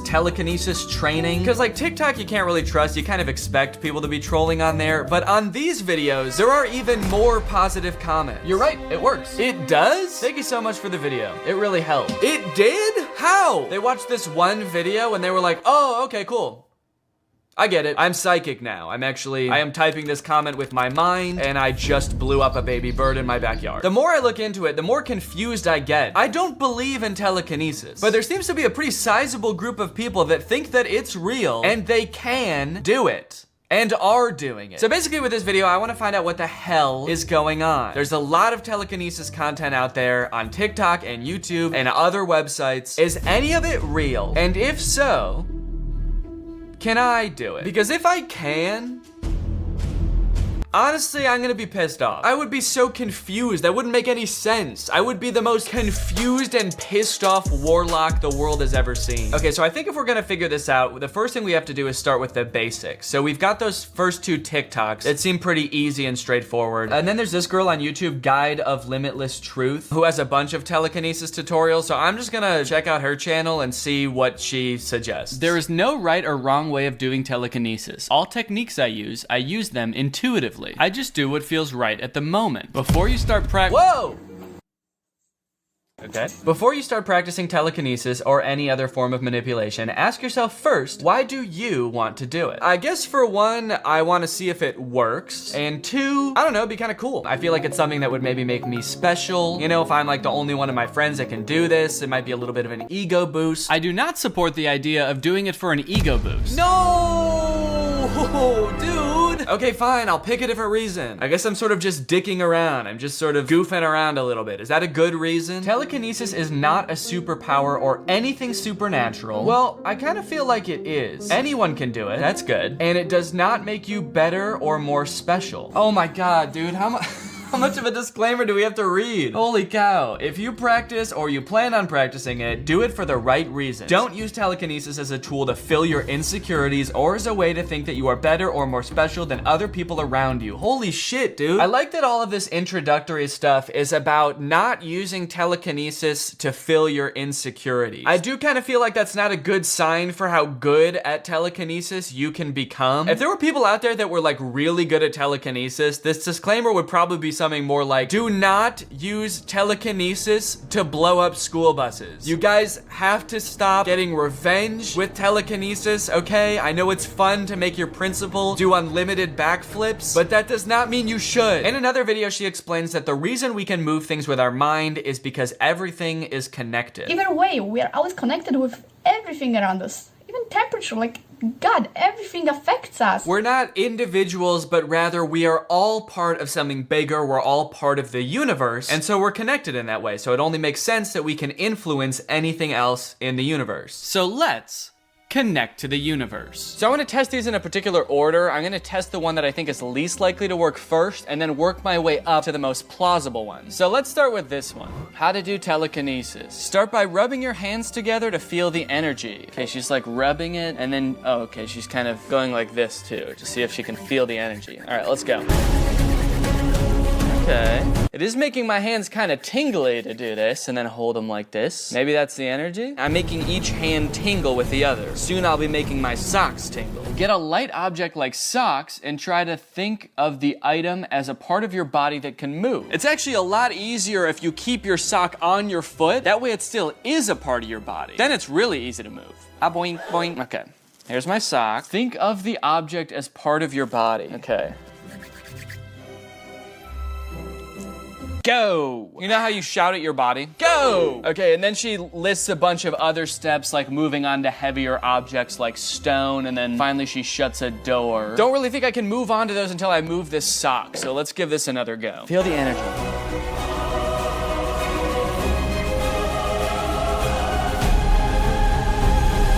I don't know why it's this motion, like you're opening a doorknob. Shouldn't it be like, go, go, get out of here. Dude, PU. Stinky sock. Okay, the sock's going back on my foot. How to practice telekinesis, or moving matter with your mind. All you need is a small piece of paper, like a Post-it note, an eraser, and a needle. Okay, so I went out and I got a needle. I actually got a whole bunch. And then I'm gonna stick it into this piece of foam. Oh, foam everywhere. What the hell? Look at all this foam, dude.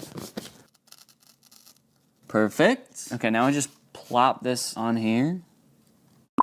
Hey, needle's not long enough. Oh no! What do I do? How long was her freaking needle, dude? Oh yeah, she's got a really long needle. Well, she didn't say that. She didn't say make sure you pick the longest needle you've ever seen. Okay, good thing I bought multiple needles. Maybe I can tape two of them together. Make a super needle. Okay, I feel like I did that really poorly, so it's not necessarily gonna be the sturdiest thing or the prettiest thing. But hey, if I'm doing literal telekinesis, then, you know, can't complain. All right, let's put it on now. There we go. Perfect. Make sure there's no airflow.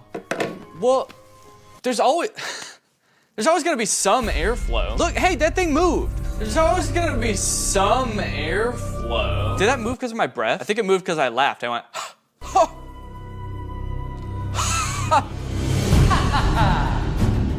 Yeah, there it goes. Okay. Now I see why the airflow thing is so important. Focus on a corner of the paper. Okay. It's moving again. I feel like it moves every time I talk. I'm manifesting it moving. Paper move, go, paper go. Stare at it for a while, become one with the object. Okay, you and me, object, we're about to become one.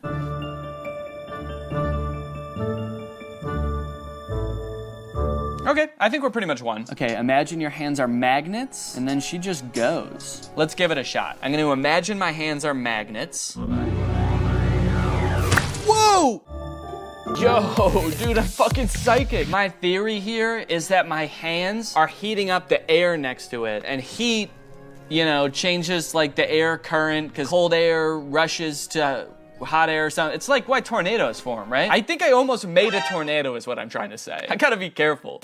To test my theory that it's just heat, I'm gonna do the same thing again, imagining my hands are magnets, making the shit move, but this time I'm gonna be wearing gloves. These gloves are nice winter gloves that keep my hands nice and toasty in the winter, so heat should be not transferring through the gloves, okay? And I'm gonna hold my breath too.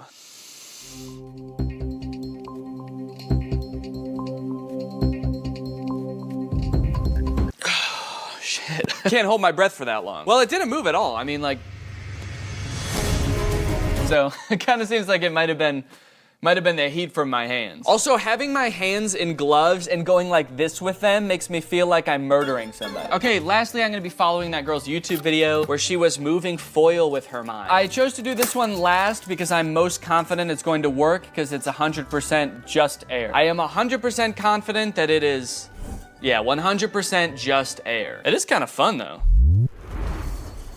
It actually does make you feel kind of sick, dude, honestly.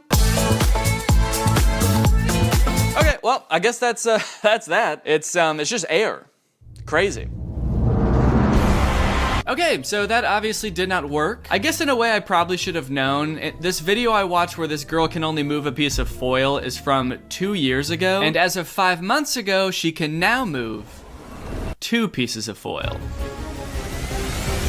Sometimes. So even if there is something supernatural there, something that's more than meets the eye, it's probably gonna take a little longer than the 20 minutes I had allotted to figure it out. I am coming away from trying those feeling kind of bad though. Like, I don't think that this girl is purposely trying to misinform people. I don't think she knows it's all fake. I think someone probably convinced her that this is telekinesis and that if you just keep practicing, you're gonna get better at it. Anyways, I was gonna give up on this entirely until I found this series called Superhuman on a streaming service for insane people called Gaia. Gaia hosts a bunch of conspiracy content, shows about alternative health, ghosts, aliens, that are made to look like your average educational documentary that you would find on like the History Channel. In Superhuman, they explore the limits of the human mind. They talk to researchers who are well versed in the field of telekinesis, or as they call it in this show for some reason, psychokinesis. PK is short for psychokinesis. It is the ability to move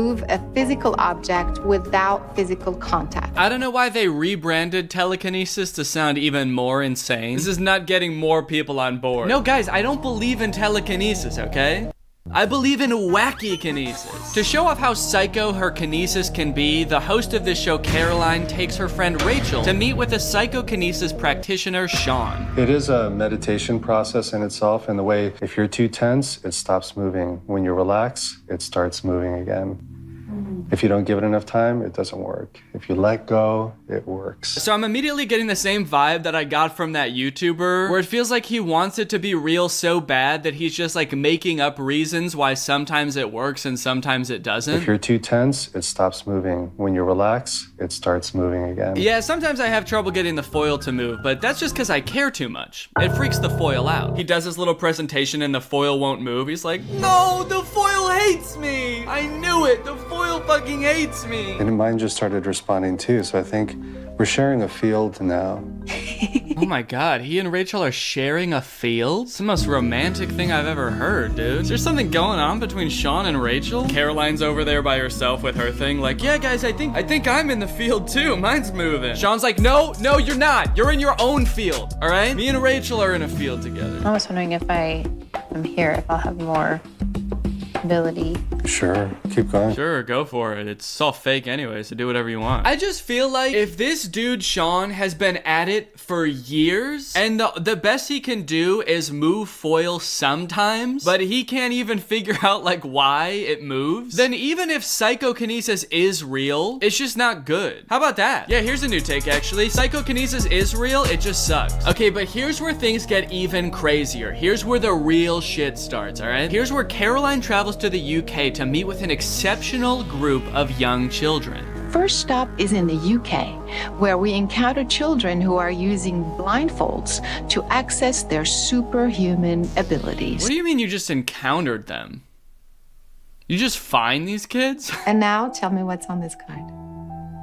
Oh, tiger. Isabella, what is the shape and color of this stone? Kind of like a circle, and it's not really, it's kind of like see-through. That's right. There's a school in England where children are learning to see while blindfolded. They can make out shapes while blindfolded. They can read with the blindfold on. They can even dodge cones with a blindfold on. And it's not just in the UK, actually. There's another school in Utah that teaches kids how to do all sorts of things blindfolded. But in this school, the instructor is wearing a karate uniform for some reason. Are they also fighting the kids blindfolded? That seems kind of fucked up. The instructor's never even blindfolded. Seems unfair. Orange, blue, green. Yeah. 8 of clubs, 10 of diamonds, 5 of hearts. All this seems insane to me. I mean, it definitely gives you pause. You're kind of like, wait, is this real? Because it's like, sure, they might be able to like memorize the book and then just recite it from memory. That's how they're doing that. But then like, how are they like hopping through obstacle courses? How are they navigating stores with the blindfold on? How about the grilled chicken and sausage gumbo? Gumbo. Finally, I can use my mind's eye to locate the chicken gumbo. Gumbo. But then you kind of start to notice that there's something very similar going on in each one of these lessons. Something very subtle. A tiny little baby head tilt that almost makes it seem like maybe they're just seeing through the bottom of the blindfold. Harry, do I need to come closer? I'm certain what that is. Okay, I'll come closer for you. What does it look like? I'll come closer. It's like an owl. It is an owl. Fabulous. So why would she need to come closer if he's just like perceiving it with his mind? So I'm like 90% sure this is what's going on here. In fact, I'm 95% sure. In fact, I'm 100% sure. So I don't know if the kids have just been sworn to secrecy, like they know it's all fake, and the woman who runs the school is just like making sure they keep the secret to the point where even the parents think it's real, or if she's somehow convinced the kids that they really do have this superpower, and that what they're seeing through the bottom of the blindfold is just like what's in their mind's eye. But there's definitely some insane manipulation going on here, some crazy lies, which makes what happens next in the Gaia show even more fucked up. My longtime friend Kim, who at the age of 33 discovered she suffered from a rare genetic macular disease. While her condition is medically impossible to cure, Kim was willing to defy the odds and potentially try to regain her perfect eyesight. They got this woman who is going blind and convince her that she's gonna be able to see without her vision. The narrator said she could regain her perfect eyesight. They are wasting this poor sweet woman's time and getting her hopes up for no reason, dude. This is so mean. And the tests they have her do to regain her vision are so dumb. Here. Oh, here is red. It's working.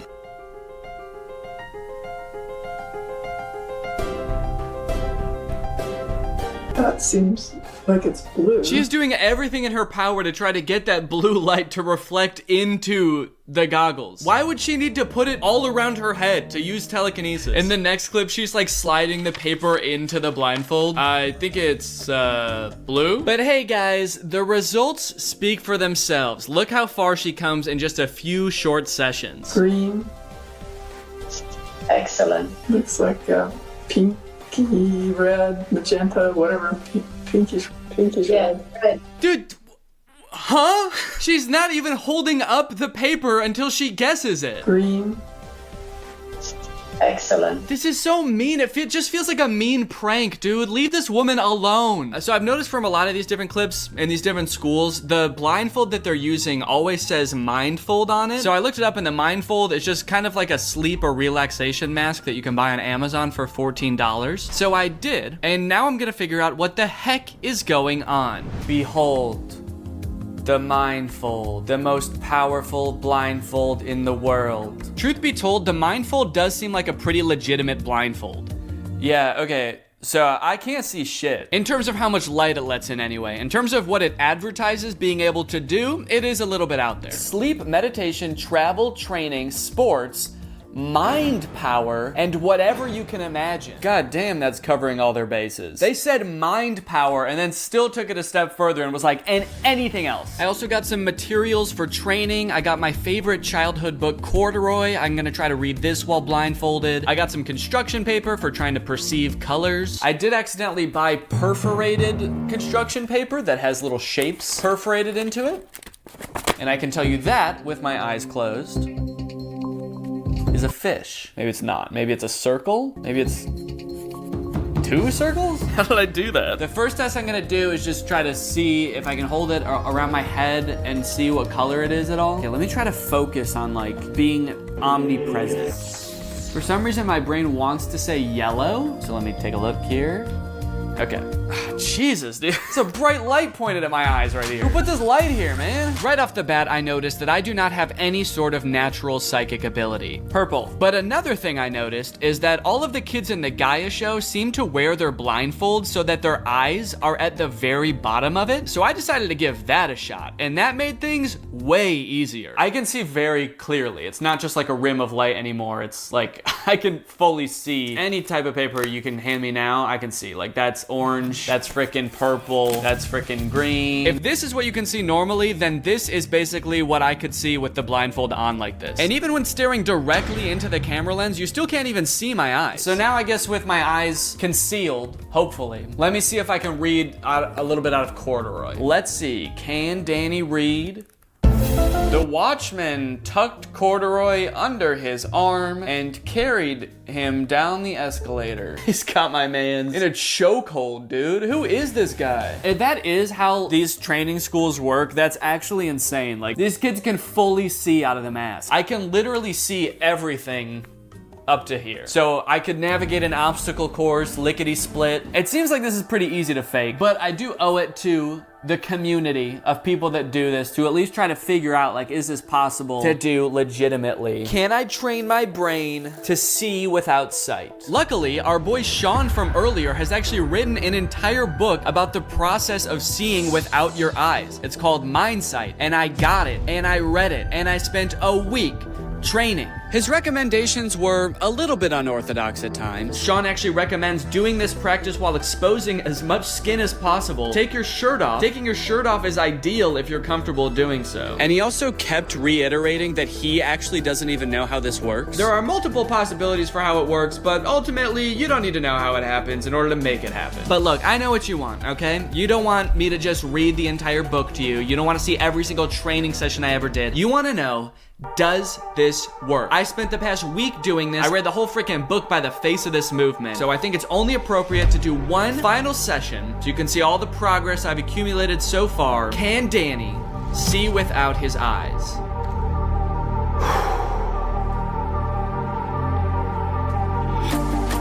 You're sharing a field now. Seems like it's blue. Wait, we're always connected with everything around us.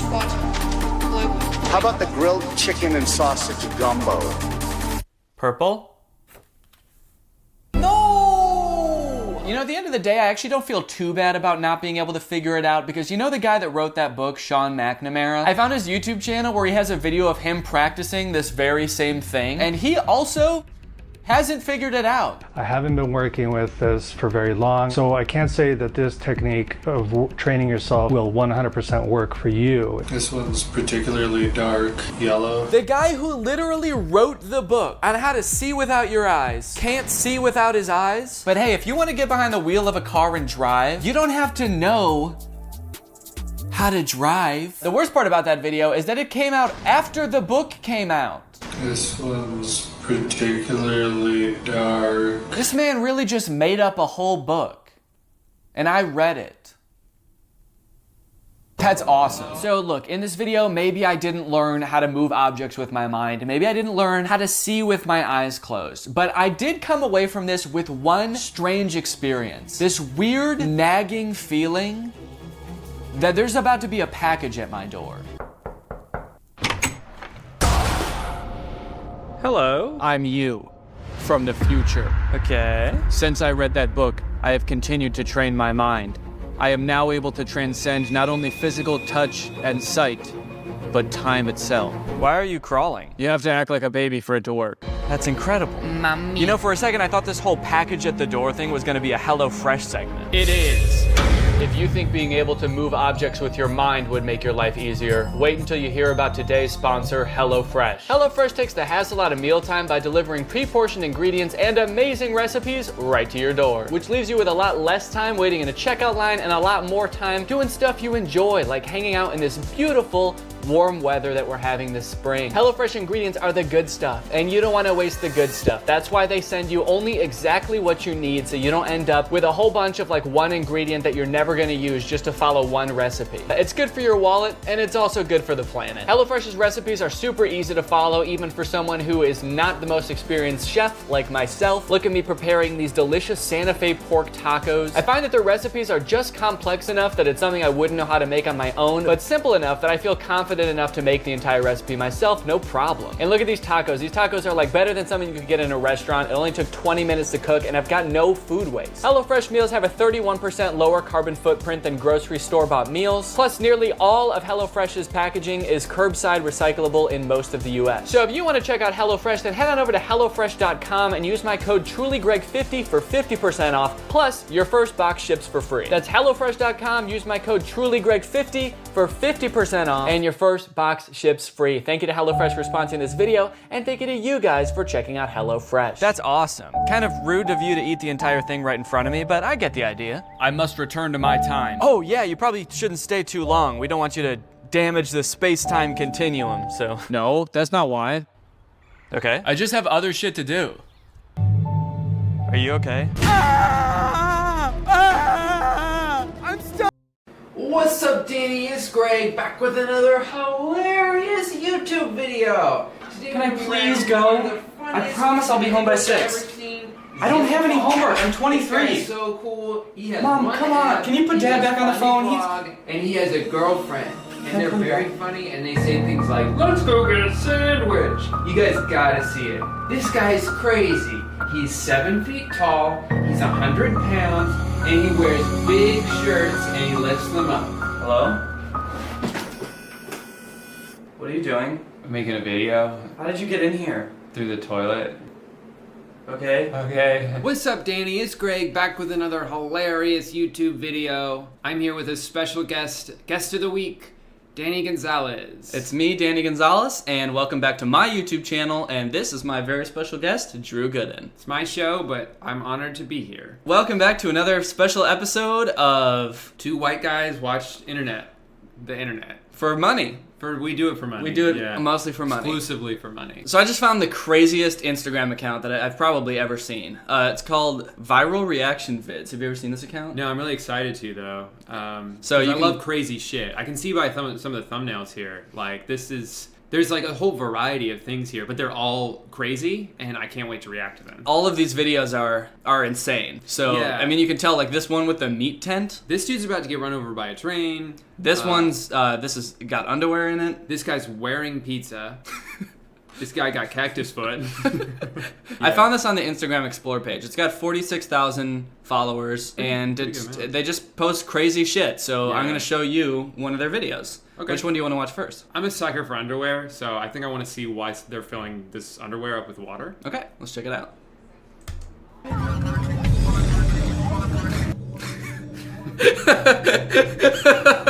So, what do you think? Was that the whole video? Well, I mean, there's more, but what do you think right off the bat? Right off the bat, I'm wondering who's wearing the underwear. Okay, yeah, I'm sure we'll get there. Surely the guy's wearing the underwear, and the alien is going to come up and pour water in it. Because surely this isn't total clickbait, and it's got to be what was in the thumbnail. The alien's going to come up, take the guy's underwear off, put it in the sink. Go home, put it in the sink. Put some water in it. Comes back like an hour later, the guy's still there underwearless, oblivious. Still sitting on the bench. Still sitting on the bench, just waiting. Okay, so what happens?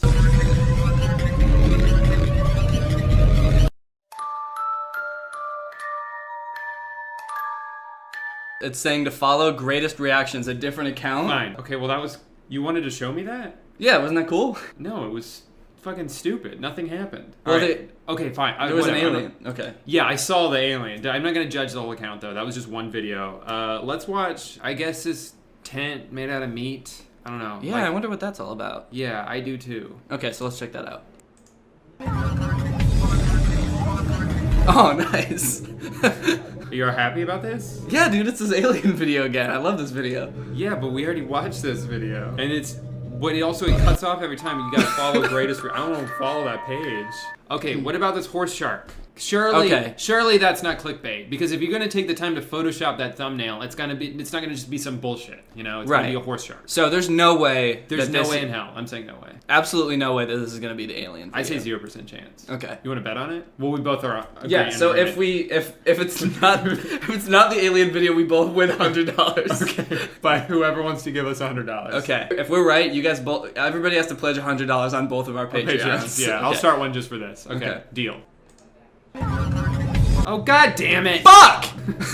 I like that this guy says, ugh, stop posting the same dang things. I'm unfollowing. So he was following them. Yeah. He was holding out hope that they would eventually stop duping him. Post something other than the alien video. I have so much faith in you to stop doing this. Based on nothing. Hot dogs. She's got hot dogs in her mouth. I love hot dogs. I love hot dogs. I love hot dogs. I love hot dogs. So we both love hot dogs. Let's see what's going on with this video. She loves hot dogs. I think she does. If she doesn't love hot dogs, she's having a miserable time.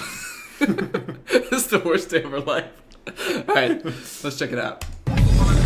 Oh my god. I'm not gonna lie, I like when girls show their little tushies. I like girls' butts. I'm straight. Yeah. This looks fun. So I'm a straight guy as well, so. I'm straight guy, white guy, straight guy. Straight guy, white guy. So let's see what these butts is all about. Let's see what these butts is all about. Let's get up close and personal with these butts. Come on, bud.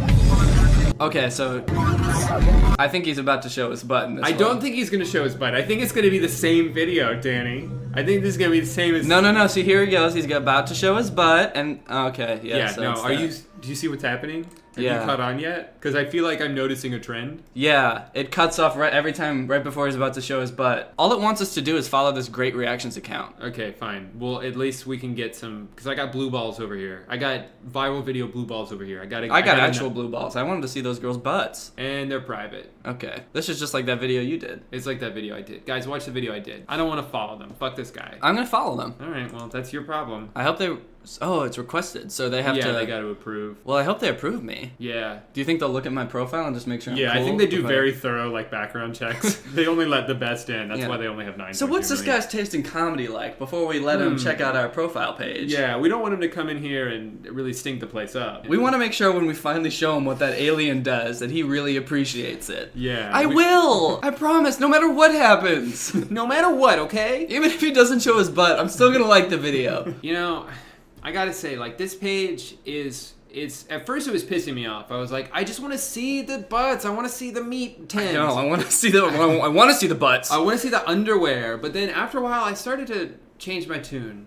I feel like it's good to just get the same thing over and over again. You know, I don't want to be challenged. Yeah, I mean that's why I like a lot of TV shows like What's Happening, or no, what's it called? Family Matters. Family Matters. Steve Urkel, you always know he's gonna say, was that me? It's not my fault. Or what does he do?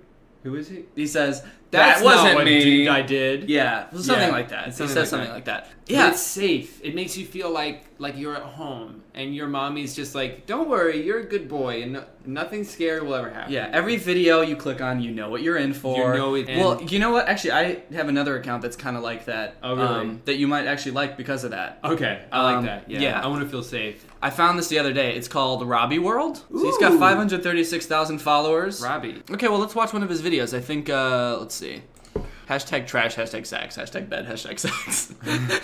Yeah, I love, okay, so when the sex trash and then all the sex hashtags, but then immediately, warning, this is just a skit. No nudity or sexist activity was not shown or promoted. So none of it was not shown? He's saying that there is nudity. This is just a skit. No nudity or sexist activity was not shown. There was no nudity that wasn't shown in this. We showed it all. Every nudity you've ever seen is in this video. So I'm excited. I think we're finally gonna get our rocks off. Baby, you ready to do this? You just want me for sex. Okay, so the first line already was like, are you ready to do this? Implying, are you ready to have sex? And she's like, you just want me for sex.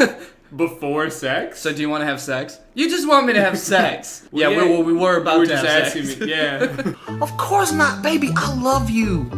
You're the only girl I want to be with. I was finna get ready to propose to you. You want to marry me? You know. I like that. You want to marry me? He's really taking that Instagram sound effect thing to the next level, just throwing it in whenever the fuck he amping wants. it way up. Kiss begins with K, Mark. I'm loaded. I got money. I'm doing promos every day. Every day. Every day. Enough. Jeez. God, he blew out my speakers. You to my body. You the crack to my body. Girl, you know it's more than sex, baby. So let's do this. Okay, boy. 12 seconds later. That was good, Rob. Wouldn't you think? I gotta go. Oh no, where's he going? I thought he was not. He was about more than just sex. Rob, where you going?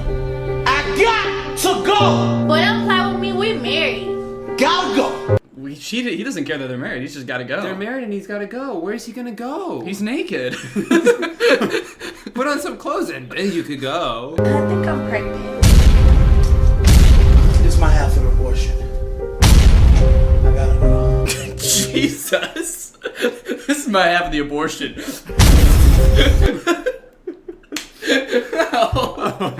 That poor woman. Surely she's dead based only on the sound of that impact. Dead of a broken heart, probably. Well, that too. That's the end of the video. Okay, so all I got from that was like, he loves sex, he lies, but he's gotta go. Yeah, if you want anything more than sex, he's got to go. But you were saying that he has like a catchphrase. Is that he doesn't like that he only likes sex? Well, I'll show you another one of his videos and maybe you'll get it. So this one is when Bae have a lot of kids. Yeah, sometimes she do. Hashtag daddy, hashtag kids, hashtag babysitter, hashtag boys, hashtag girls. I like that he hashtagged like every different type of kid. Kids, boys, girls. Like, who's searching like hashtag boys, like hashtag babysitter? Man, I love your videos. I found them one day when I was scrolling through hashtag boys. Hey. Oh, hey, what's up, baby? Thank you so much for having me come, but I couldn't find a babysitter. You got kids? Oh, I love kids. Oh, what a great guy. He loves kids. He doesn't care that this woman, this single mother, He's has really nice. kids. You know, after I watched the first one, I gotta say, this guy's a little scummy, you know, Yeah. to be honest. But now it's like, I really feel like he's turned the tables. He did have to go, but now he's here to stay. So you do like kids? Awesome. This is my daughter. Okay. This is... Yeah. 2, 3, 4, 5. Wait a minute, how many kids does this girl have? How many kids she have? And my oldest. I'm not a babysitter. Bitch, you the Boys and Girls Club. See, this is what I was telling you about his videos. You know what's going to happen every time. He's going to play the sound effect at least 800 times. At least 800 times, which is truly impressive. I gotta go. Dad, where are you going? That's my question. Where's he going? He's got kids now. You can't walk out on your kids. He's got to go, dude. This is obviously way too many kids for him. For sure. You know he's got places to be. Yeah, he's got places to be. But where does he go? I don't know. Let's see. I got to go. But you said you liked kids. Gotta go. It looks like he's just gesturing back into his own apartment. Look, I got to go. Without closing the door, he's going back inside. They just kind of follow him in. No, I got to go. He goes into the other room. They're like, okay, we'll come. He's like, no. No, I got to go. Eventually, he just backs himself into his own closet. They just keep following him into his apartment. They always leave. How you gonna go? This is your spot. We came over here. You're right. I gotta go. Gotta go! Oh, so that's like his thing. That's his catchphrase, dude. That's why I love his videos. You always know no matter what happens, no matter what troubles life throws at him, he's gotta go. Gotta go. Yeah. I feel safe with this guy. That's what I was seeking, and I found it. But I guess my concern is like, this has to get old after a while. Right? Yeah. He's got a lot of followers. Surely they don't just want to see him do the same thing every time. Right, which is why he makes videos like this one. Oh, this will be different? Yeah. Cool. Well, I like that the music tells you what's going on. The music saying it's a pregame, so you know that they're pregaming. But also so does the caption. So really, they don't miss a chance to tell me what's going on. Mm-hmm. Hashtag drink, hashtag pregame, hashtag alcohol. Ooh! Alchol. Alchol. I found your video through the hashtag Alchol. Alchol. You were the only one. Weird. Actually, let's see if there is anything else in the hashtag alcohol. Oh, there's lots. There's a lot. There's way too many people don't know how to spell alcohol. Well, it's funny that a lot of them are like empty bottles, or well, one of them was empty bottles. Wait, the same girl twice in a row? I'm pregnant, hashtag alcohol. No more alcohol for me. Plenty of alcohol while I'm pregnant. Rob! Man, I ain't no bitch. It's just a pregame. Yeah, he's not a bitch. He's not a bitch. He doesn't like spending time with women or women with kids. Yeah. But he's not a bitch. He walks out the moment he has a chance, but he ain't no bitch. That drop made a loud noise when it hit his Yeah, tongue. I'm noticing, does he think that everything sounds like that? Like, maybe he's exaggerating, or maybe that's just his perception of noises. If so, what a terrifying life to live, walking around, someone closes the door. You take a small slurp. Ooh, a little tipsy. I gotta go. Rob, where you going? He just got there. It's the pregame. They haven't even gone out yet. They haven't even gamed or post-gamed. I got to go. But Rob, this is just the pregame, bro! He's not gonna say, I gotta go again, do you think? He's probably said it enough for this Yeah, one I video. think for one video, he said it enough. Gotta go. Okay, so he does, Yeah, he said it again. Yeah. Well, now all of his, it seems like all of his other friends are drunk now too. Like Yeah. I think the joke would hold up better if no one was drunk, right? Yeah, except him. But now his other friend is like shit-faced. Yeah. I gotta go. Gotta go! Yeah, in case you guys weren't aware of my catchphrase, I scream it at the top of my lungs at the end of every video. Rob, gotta go! Let's see if he's got any other good videos. He's got lots of butts on his page, which is really nice. That's hot for as me. a young boy who likes butts. As two straight guys, we love girl butts. Like girl butts. Yeah. Yeah, only girl butts. When Bae is Asian. I like that most like when bays are like specific situations, but when Bae is Asian is like, it's always true. If she is Asian. If applicable. Stop being Asian, Bae. When Bae is Asian. Do you think maybe any chance this could be racist? I don't think there's much chance of this being racist. Or him having to go. Yeah. There's no way. 0% chance of it being racist. 3% chance of him having to go. 100% chance we're gonna laugh hysterically. 100% chance of comedy. Oh, absolutely. Hey, to tell you the truth, this is my first time dating an Asian. Put like a little progress bar in this video? Yeah, so it's counting down to when he says, I gotta go. We're only a third of the way there! I can't wait for that gotta go! I have to get through all this racist shit just to see him say I gotta go. Say his catchphrase. Yes. Really? You want me to cook you something to eat?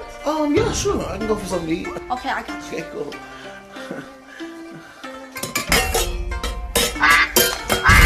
Hey, baby, everything all right in the kitchen? Honey, you hungry? Ching chong, ching chong, ching chong. What the fuck is that song? Okay, you know what? I bet. So I know Rob's better than this. He's not gonna make this whole racist video. You know what he's gonna do? The Rob I know is better than this. He's gonna stop the whole video and do a meta thing where he's like, "This whole concept is racist." Right. I gotta go. Yeah, Wouldn't that exactly. be great? I don't know what. So she's cooking the duck. I'm just confused why the duck's wearing an apron. Is the duck the one cooking? Yeah. Asian people, they always let the duck cook. Yeah, that's what they do. I don't want food prepared by a duck. Absolutely not. I want food prepared by my Asian bae. I gotta go. Honey, where you going, honey? I got to go! Honey, that's good for you. I like that the captions say Asian girl, and for him they say Rob. Rather than just saying girl, or even just saying the words. It says Asian girl. Like, we get it, she's Asian. How many more hints do you need to show that she's Asian? So you know it's not the duck talking. Oh. Then there's one subtitle, duck, quack. So you know it's not the duck saying, honey, duck, good for you. Honey, it's the duck. That seems like something a duck would say. Also, not to critique the already racist comedy, but is Chinese people eating ducks even that's not a stereotype, it's not like a is cliche, it? no. Yeah, plenty of cultures eat, like, duck is an acceptable thing to eat. Yeah. Duck is like a delicacy, isn't it? Yeah, It's duck is like and I haven't had it, but I heard it's good. Yeah, I guess he just didn't want the duck actually cooking the meal. He's like, get that apron off that duck. Yeah. Throw it in the oven, I want to eat that duck. Also, why does this order of emojis make it look like the duck is coming onto her mouth?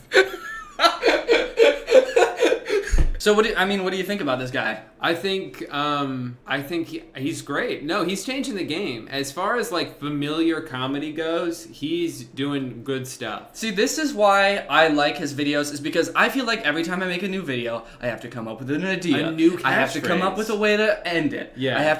He doesn't have to come up with any of that. All he has to do is come up with just one thing, and then as long as it's either sexist or racist, and then he has to leave. It's so like merch friendly too. It's so brandable. He has shirts say "Gotta go, gotta go." It's just so smart. And I feel like what I'm doing here is so much extra work than I need to be doing. It's so laborious. To come up with new and my videos are really bad. They're awful. All my videos. I don't like them. Yeah, all my videos are very bad. I can't wait to take this stupid sweater off. I feel like I should be doing this and not this commentary shit where I have to be funny all the time. Yeah. With different jokes. I mean, which you never really have been able to do that anyway. Yeah. So I mean, would you want to help me try something like this out where I just can have a catchphrase or something? Absolutely. I feel like my viewers would really like that. Every time they would. click on a video, you know how it's gonna end. You know, you don't know really how it's gonna start, but you know how that shit's gonna end. Well, you sort of know how it's gonna start. Yeah, you know it's gonna start with me, and I'm being a dick. Yeah. And then something bad happens to me that doesn't quite tickle my fancy. And you're out. Well, I don't know if that's my catchphrase quite yet. True. I just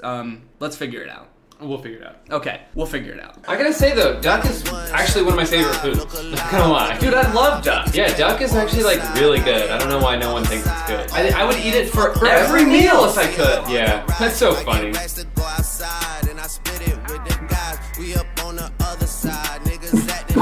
Whoa, dude, what's going on? What's happening? You want me to help? Whoa, dude.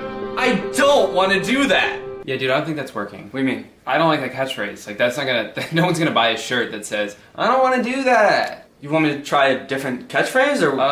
Yeah. React to this. Help! I'm drowning. Okay. I don't know.